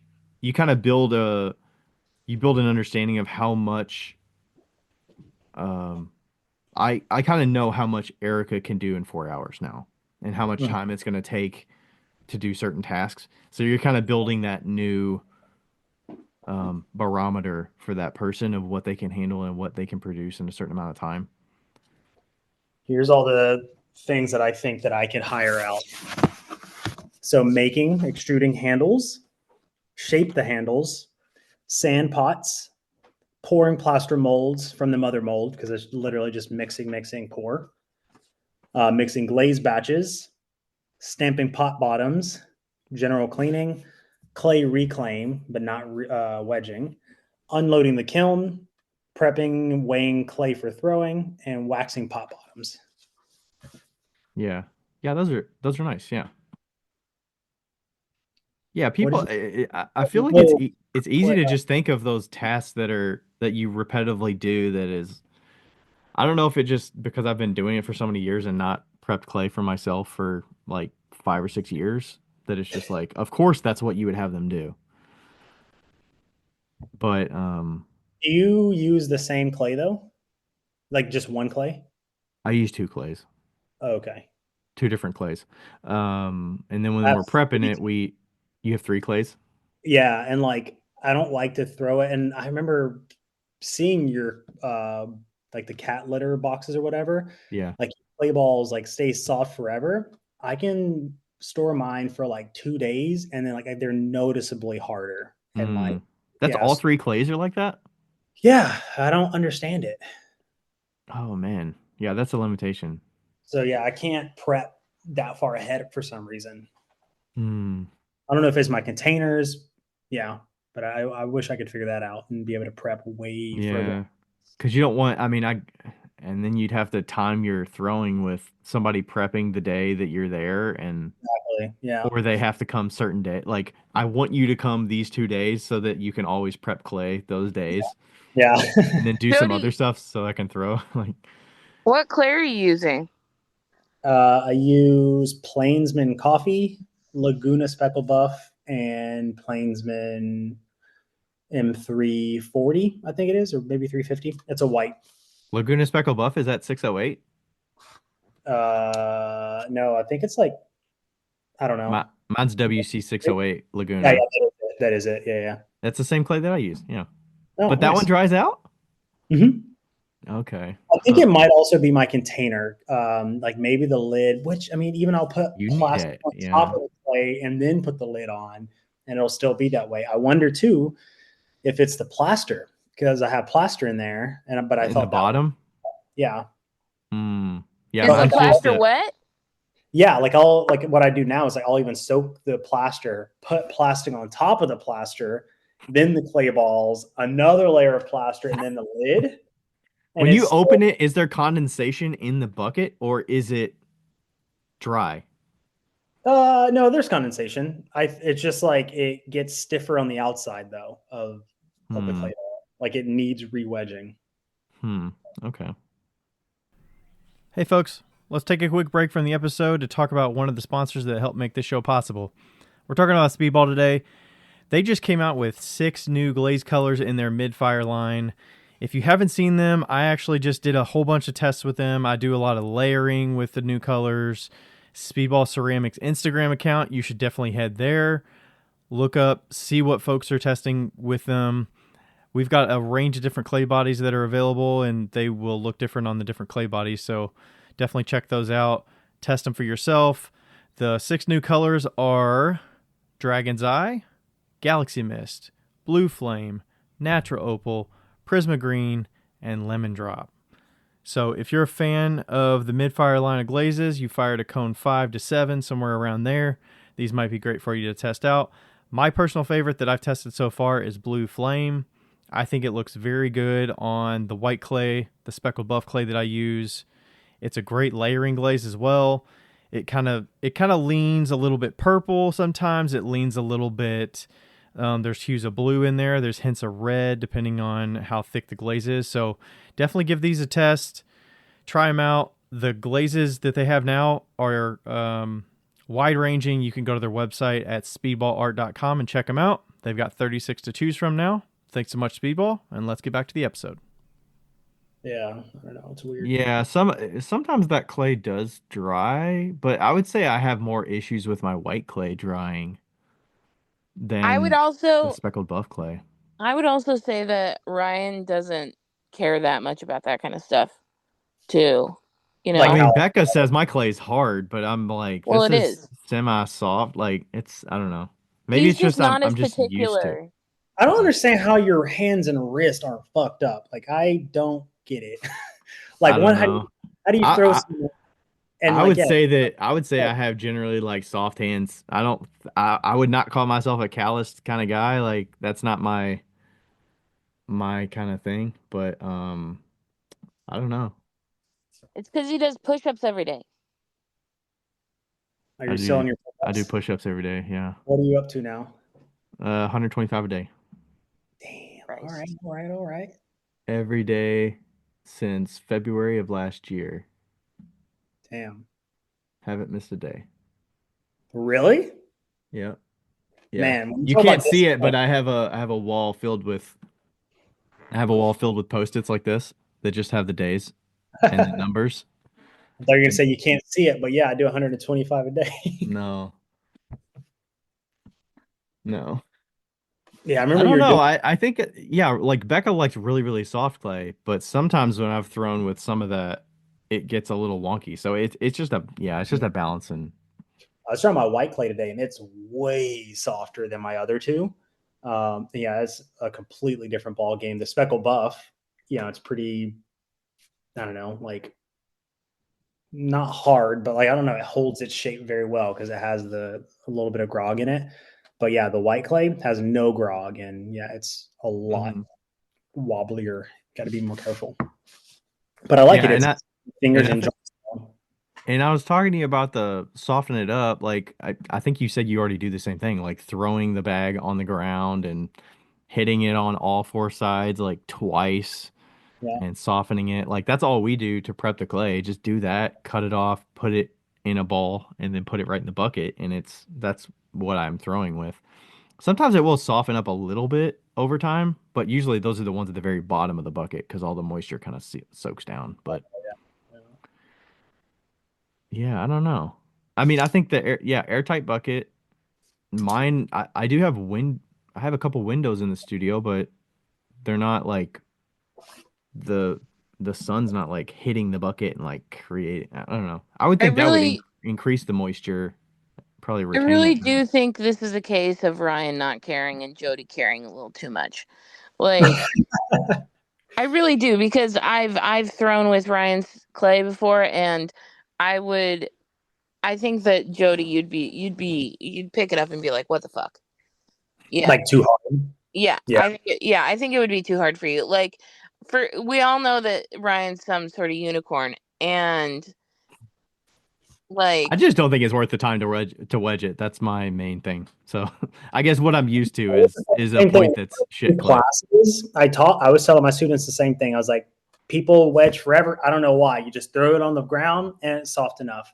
But then a few months after that, I started getting wrist issues, and like, oh, you got to care about the little things. Like, yeah, if you're soft or if your clay is a little too hard, or this and this, little things add up and like can add up to an injury. So that's why I started wedging. Could I get away with that? Probably could, especially if I'm only throwing, under a pound for a mug. But I don't know. Yeah. yeah, I think that, like, also, like, people are made differently, Yeah. Some of us. Maybe me and you, Jody, are just wimps. Yeah. I need to do 125 push-ups a day. Then I can Yeah. Get throw those it. numbers up Get that wrist strength. Yeah. in the forearm. I started with 30. You could start with like 25 or 30 a day. Just start with 30. Bro, I can't even do one. You got to do something different then. Hey, I started doing I mean when I first started, I started doing like the lunges and stuff too. I fucking hate leg things, so the lunges were good enough because I hate doing squats. So I was like, I'm not doing freaking squats every day. Yeah, I've been obsessed with kettlebell workouts. I got a couple kettlebells. I love them. Such good full What are body you work. doing with that? All types of different things. I'll usually find I guess Peloton doesn't have them, but I'll usually do Peloton on the bike, or just find like a YouTube follow along. Every once in a while, I'll just kind of make up my own thing. If I only got like 10 or 15 minutes, I'll just sling them around doing different things with them. Okay, so that's like a kettlebell swing, or you're like holding it out in front of your body for a certain amount of time, or you're Yeah, I'll do like body lifting it out squat, to the side, or lunge. I won't do that. Like that'll mess up my shoulders for sure. But yeah, I don't know, like cleans, like over the head, like presses, body squats, things on the ground. I forget what they're called. Like where your oh legs. yeah, it's called a Russian twist, right? Yeah. I think with it, yeah, I do like that, where you kind of like sit in like a V shape, sort of. Your butt's on the ground and your legs are up, and your abs are kind of flexed, and then you're going side to side. I do like those. Yeah. Okay. Guys, I got so bad. All right. I thought about trying to mute it and turn off the video, but I was like, no. I'm gonna hit Oh, maybe Becca, did you have a maker of the moment? I was gonna say Becca and I can do our maker of the moment while you go real quick, and then you can do yours, and then we can sign off. Okay, I'll be back in a minute. Okay. Maker of the moment. Yes. Maker of the moment for today. Maker of the moment. Let me get to the other Instagram so I can find it. Yesterday I found it, and I like just put in a link. I don't know the name of the person yet. Oh, that's because the name is not English. Or I don't I mean, obviously, it's a name. So anyway, it's Asahi. Asahi So. And they're from Sydney, and their Instagram is morningsun_s. Morning Sun _S. How would you describe their work? It's super clean.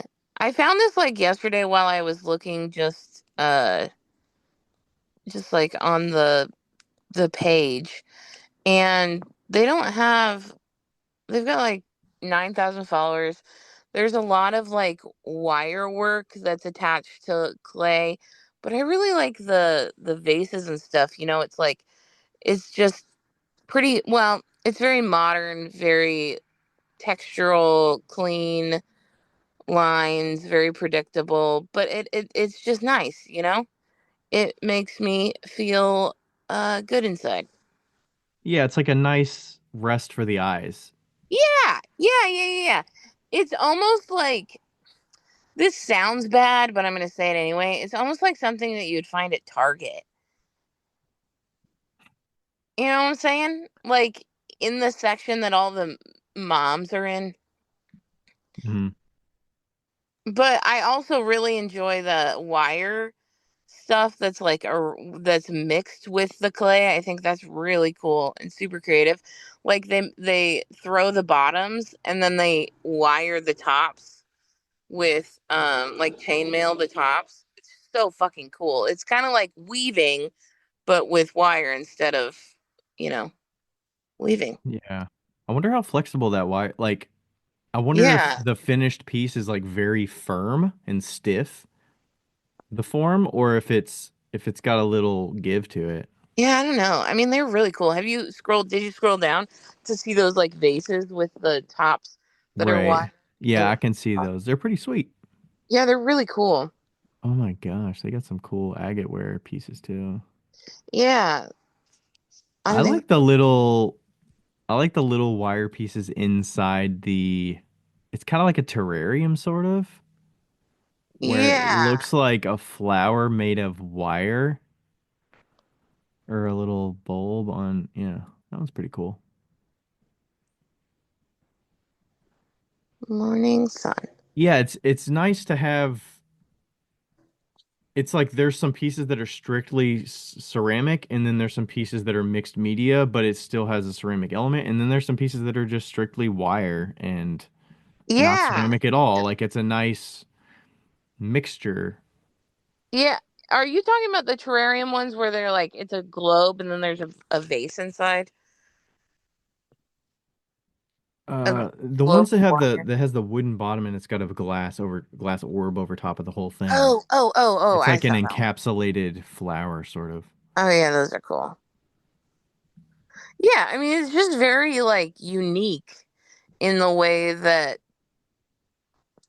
I like the idea of making half a shape and then continuing it in the way that you want it, you know? Yeah, and it still looks like a consistent form that's like put together. Yeah. That's not, it's not, yeah, it seems like a full form, even though it's not the same medium. Yeah. Right. It feels like it's finished even hmm though it's like a bunch of holes. hmm Jody, did you see the person she's talking about? Oh, you're on mute. Yeah, I was looking at it. It is really, really cool. They're Isn't that actually cool? they're here on the island. Shut the fuck Really? up. It says Yeah, Sydney Maker. What is that? Is that not, Sydney, they're not in BC. Sydney, Australia? No, Sydney, BC, which is here on the island. Shut the fuck up. Oh, Yeah. oh my gosh, that's funny. Are you familiar with that work? Did you know who that was before No, he said it? no. But I do see that like a lot of potters near me follow them. Oh, that's so cool. Yeah, and I'm pretty sure I could be wrong there, but I also saw some things that were like the Artisans in the Garden. That's Lion Gate Lodge, which I think is in Vancouver. So, Yeah, it says Sydney, New South Wales. You're right. oh wait, it's Australia. But it says botanicalgardens.org.au. That's Australia. Oh, Here, let's see. Artist in the garden. Oh, there's no Instagram for that. No, it says Sydney, New South Wales. you're right. Okay. Sydney, Australian So Botanical Garden. it's the Sydney all of us would have thought of, not Sydney, BC. Okay. Okay. You're right. Yeah. Oh, and I'm looking. The wire looks really thin, Ryan. Wow, this is There's a Oh. video of him doing it. Oh yeah, I see. Oh my gosh, that process must take for fucking ever. Yeah. It's really cool though. Yeah. These are my favorites. Look at these ones. Yeah. I like the agate wear on the wire ones. They're sweet. Oh yeah. I love the carvings. Which ones were your favorite? Me or You. Yeah. Jody. I like the ones. I guess they do a lot of them. It's like a vase shape, but then the bottoms, like the clay pieces, are Oh carved. yeah. All the And they're vertical- like bubbled. yeah.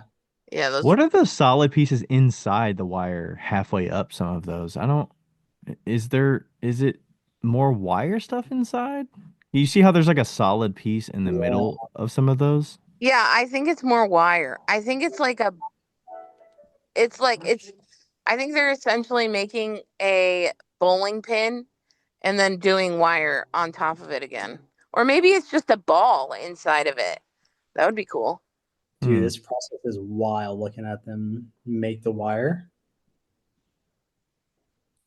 And it's so consistent too, the Yeah. it's like whew. I feel like this is another one of those type of people that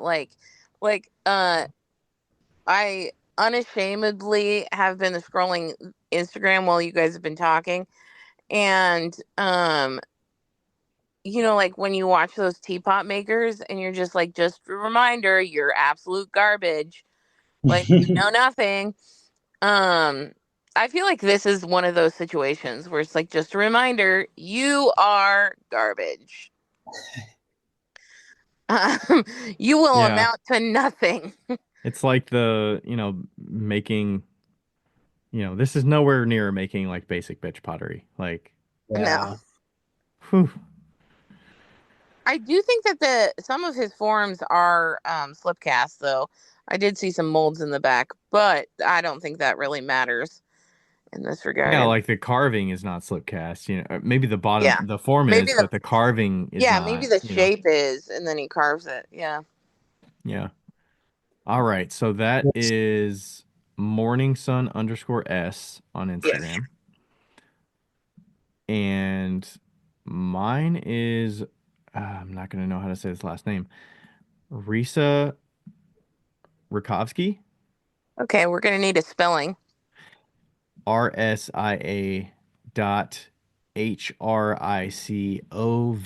RSIA.HRICOVSKY. What the fuck? RSIA Dot HRICO What? VSKY. It's in our Zoom chat if you want to click on the link there. That is nobody, Ryan. Wait, yeah, what are you saying? RS RISA. You said Yeah, you did. RSIA. Oh, I thought I said RISA. Sorry, I'm misspeaking here. RISA. I did say RSIA, didn't I? I was like, that's not a fucking word. Risa. Oh my god, I've seen this stuff in person. Oh, really? I'm pretty sure. Yeah. Wait, is it all cloth? No, it's not. It's ceramic, and I have seen it in person, and it's fucking insane. So the ones that look like little spaghetti. Yeah. That's It's colored clay. That's clay. What? Yeah. So it looks like shag rug kind of. Yeah, okay, that's what I thought. I was like, wait. But I any kind of suspect it's artist? kind of extruded. Yeah, it's like tiny extruded little hairs. Wow, that's really cool. Yeah, she has an exhibit. She's like one of the main exhibits in Little Rock, Arkansas, in the Contemporary Museum in Little Rock. And I highly recommend, if you're ever in Little Rock, definitely go there. It's free. It's amazing. It's amazing. Okay, continue. Yeah, so I actually Megan Yarnell told me about her. I think she went to school with her or something in undergrad, or that's how I found out about her. So um yeah, her work is just wild with the bright colors, the scale. Um yeah, it's just hard to. Oh You my can see her. God. Have you You can see scrolled down? Yeah, I'm scrolling down. There's some huge Like if ones. you the What go are you to looking her at? reels, like go to her reels, and the third one overall, so all the way at the bottom, you can see her making the shag rug. It's crazy. wait, the third one. So in the reels tab, like the middle one, go all the way to the Oh, bottom, and it's that third one with like the brownish looking rug stuff. You can see her. Wow. So she's like scooping it up with a textured wire tool and slowly just sticking it onto other wet clay. Yeah. that's fucking wild. I can't even imagine how much those things weigh. And then how is she firing that safely? Oh Like, yeah. Like the very next one after that, you can see how she fires it. oh, she keeps it on the paper and then puts it on slabs, wow. And then those colors just brighten. Wow. Dang. Super cool. Yeah, that's wild. Cool. So Risa dot Rakovsky, I believe is how you say it. I don't know All where right. she's located at, but you said she's got something in the Arkansas Museum of Fine Art. Yeah, she has a solo show in at the Arkansas Museum of Fine Art, and it is so cool. It looks like studio artist at TriStar Arts, which is in Knoxville. So I guess she's in Tennessee. Oh, nice. It's pretty cool. So I wouldn't mind. How big are those, Becca? Are they like full Well, wall some of them. installation pieces that you saw? So if you go to her, let's see. If you go, oh shit, fuck. Um, there we go. If you go down in her profile, as I'm just waiting for internet to happen, Here she's kind of um, standing next to some of them. there's one that has like it's in a hallway, and at the end there's like lines of color.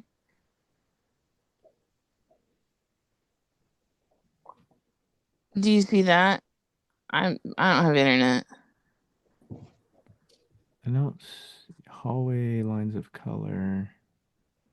It's like a big hallway, and you can kind of see like a her painting things on the sides, and then in the back you can see like lines of color on a wall. Okay. Anyway, some of them are like regular painting size, like 4x4, and then some of them are like super long. Like she has a super long installation. I see. It's like her second post on her feed currently Yeah, from February of yeah, 2020. That's from February 2024. Wow. You can also see her holding one at some point, like for Wow. like holding one in her hand. It's like 12-inch pizza size. Yeah, maybe Those they're are like 12. sweet. That's really cool. Yeah, I just love those installation. It kind of reminds me of like Jackie Head's work, where she has all the hers are slip casts, but it's like the tessellations of you put them together and they make a big, huge form and huge art installation. And then you get yeah. in there for the minute details in person. It's so cool. All right, Jody, you're up. Okay. Cool. So this person is on the island. Her name's Sandy Harquell. I might tell you two of them because I have been using this mug this whole time, and this is also a local maker, and I really love her like textures, like glazing. That looks like resin Sandy almost. Hartwell. So is it just Sandy Hartwell on Instagram? Yeah, Harquell. Harquell. How do you spell that? HARQUAIL. Okay. My internet's not doing well right now. And I Whoa. But I How would really you describe her work? so it's all hand built, slab built, and I don't know. Like I find her handles one of the most unique pieces of it. It's like it looks like a tube, and then like you can see where it's just bent at 90-degree angles. But the slabs, like she purposefully like leaves the seams visible, but it's still very clean and crisp. Like her glaze colors are, earthy, but also like bright at the same time.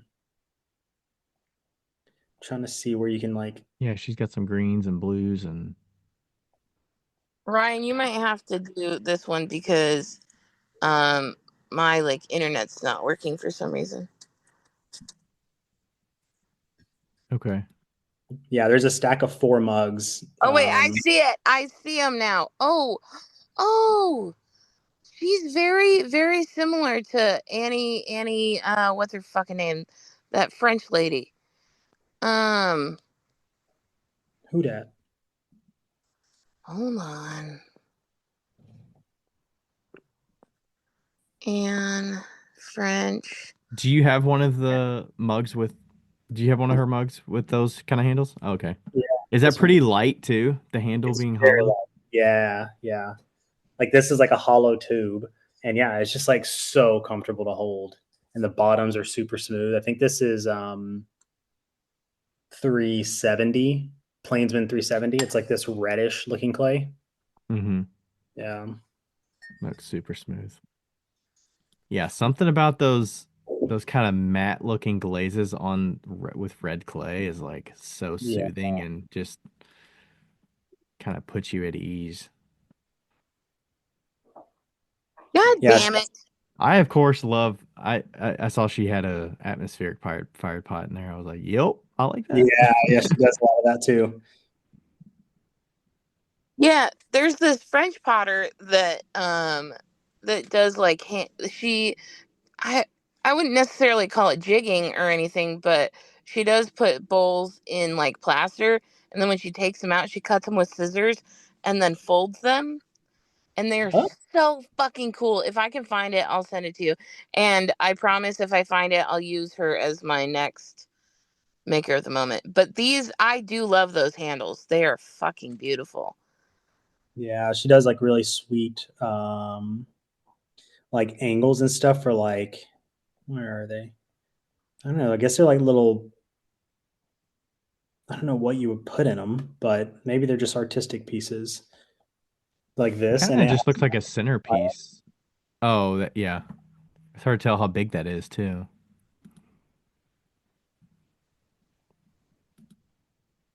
And then there's some other ones that they look like they're slab built, but they're like hard edged.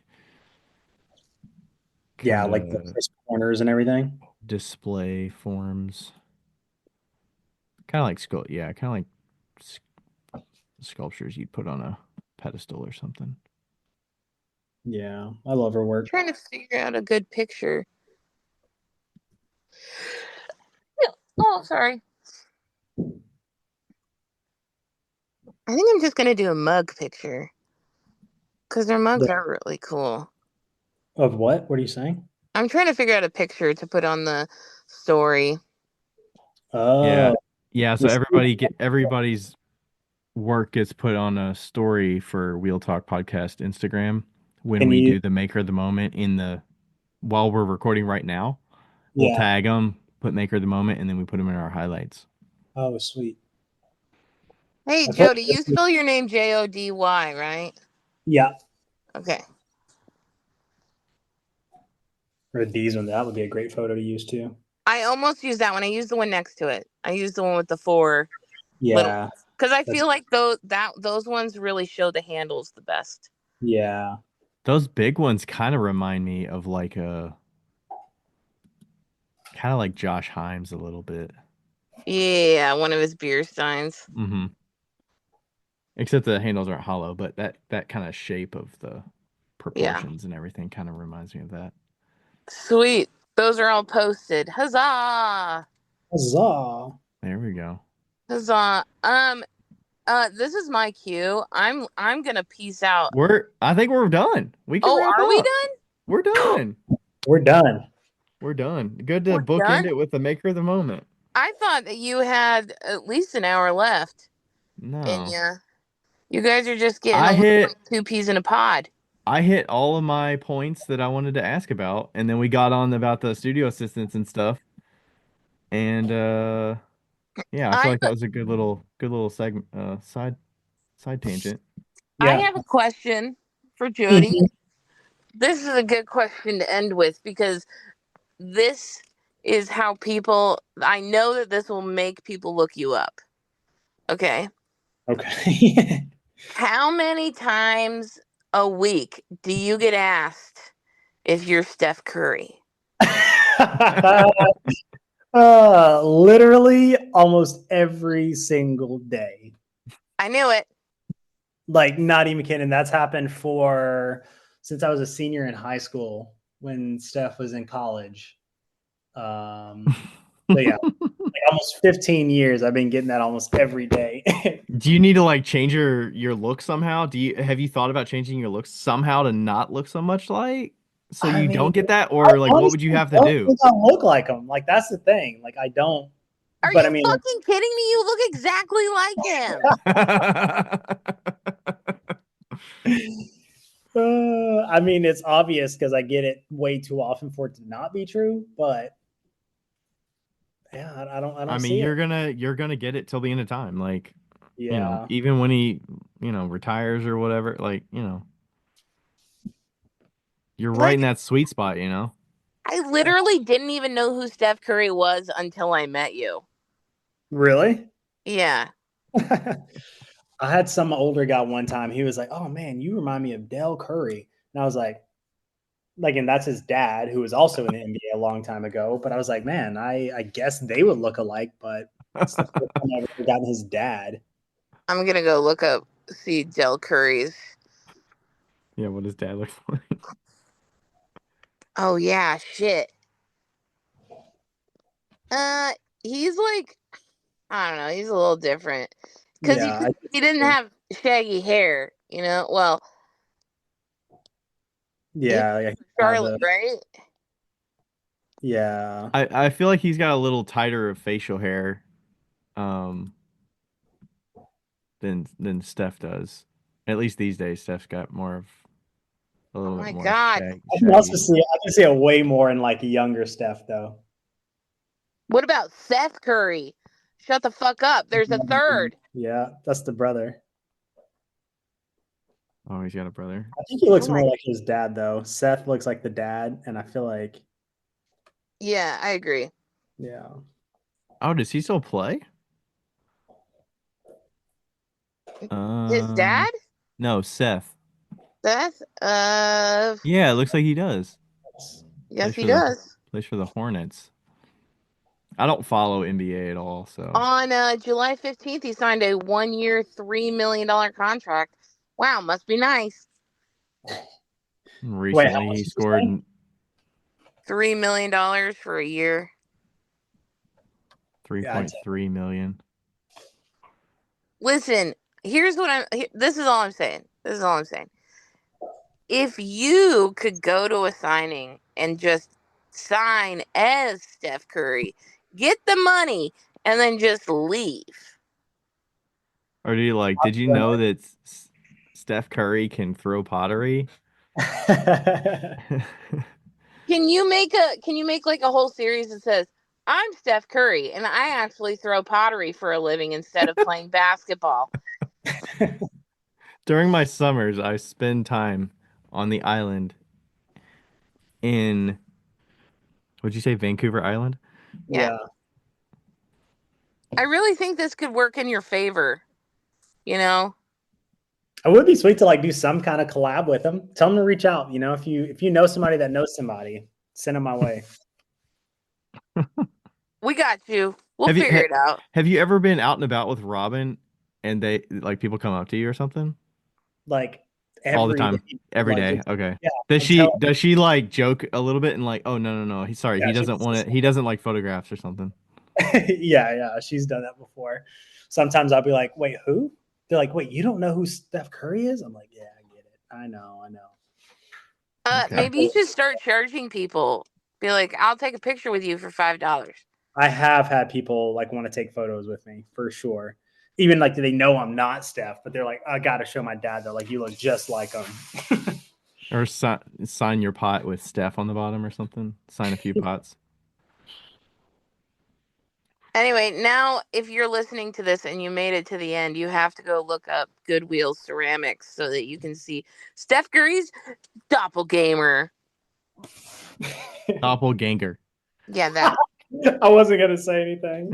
Well, I said I meant to say it. I knew what I was saying was wrong, but I decided not to change it because it's kind of funny. Doppelganger is like Yeah. yeah. That was intentional.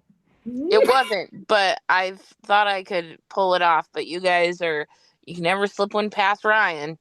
Nope. Not at all. See? The Ryans.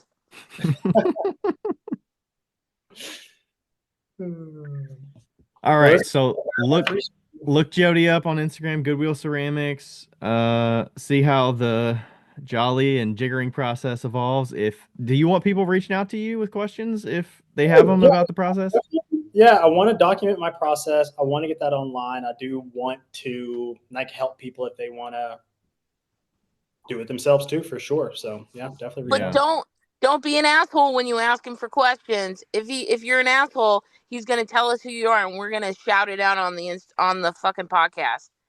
Yeah, I would say the worst questions that I get is like, I don't know I don't know. It's just like, I don't know, like they're not like trying to make a relationship or like ask like the question. They're just like thinking I'm a robot and like, hey, can you make me that?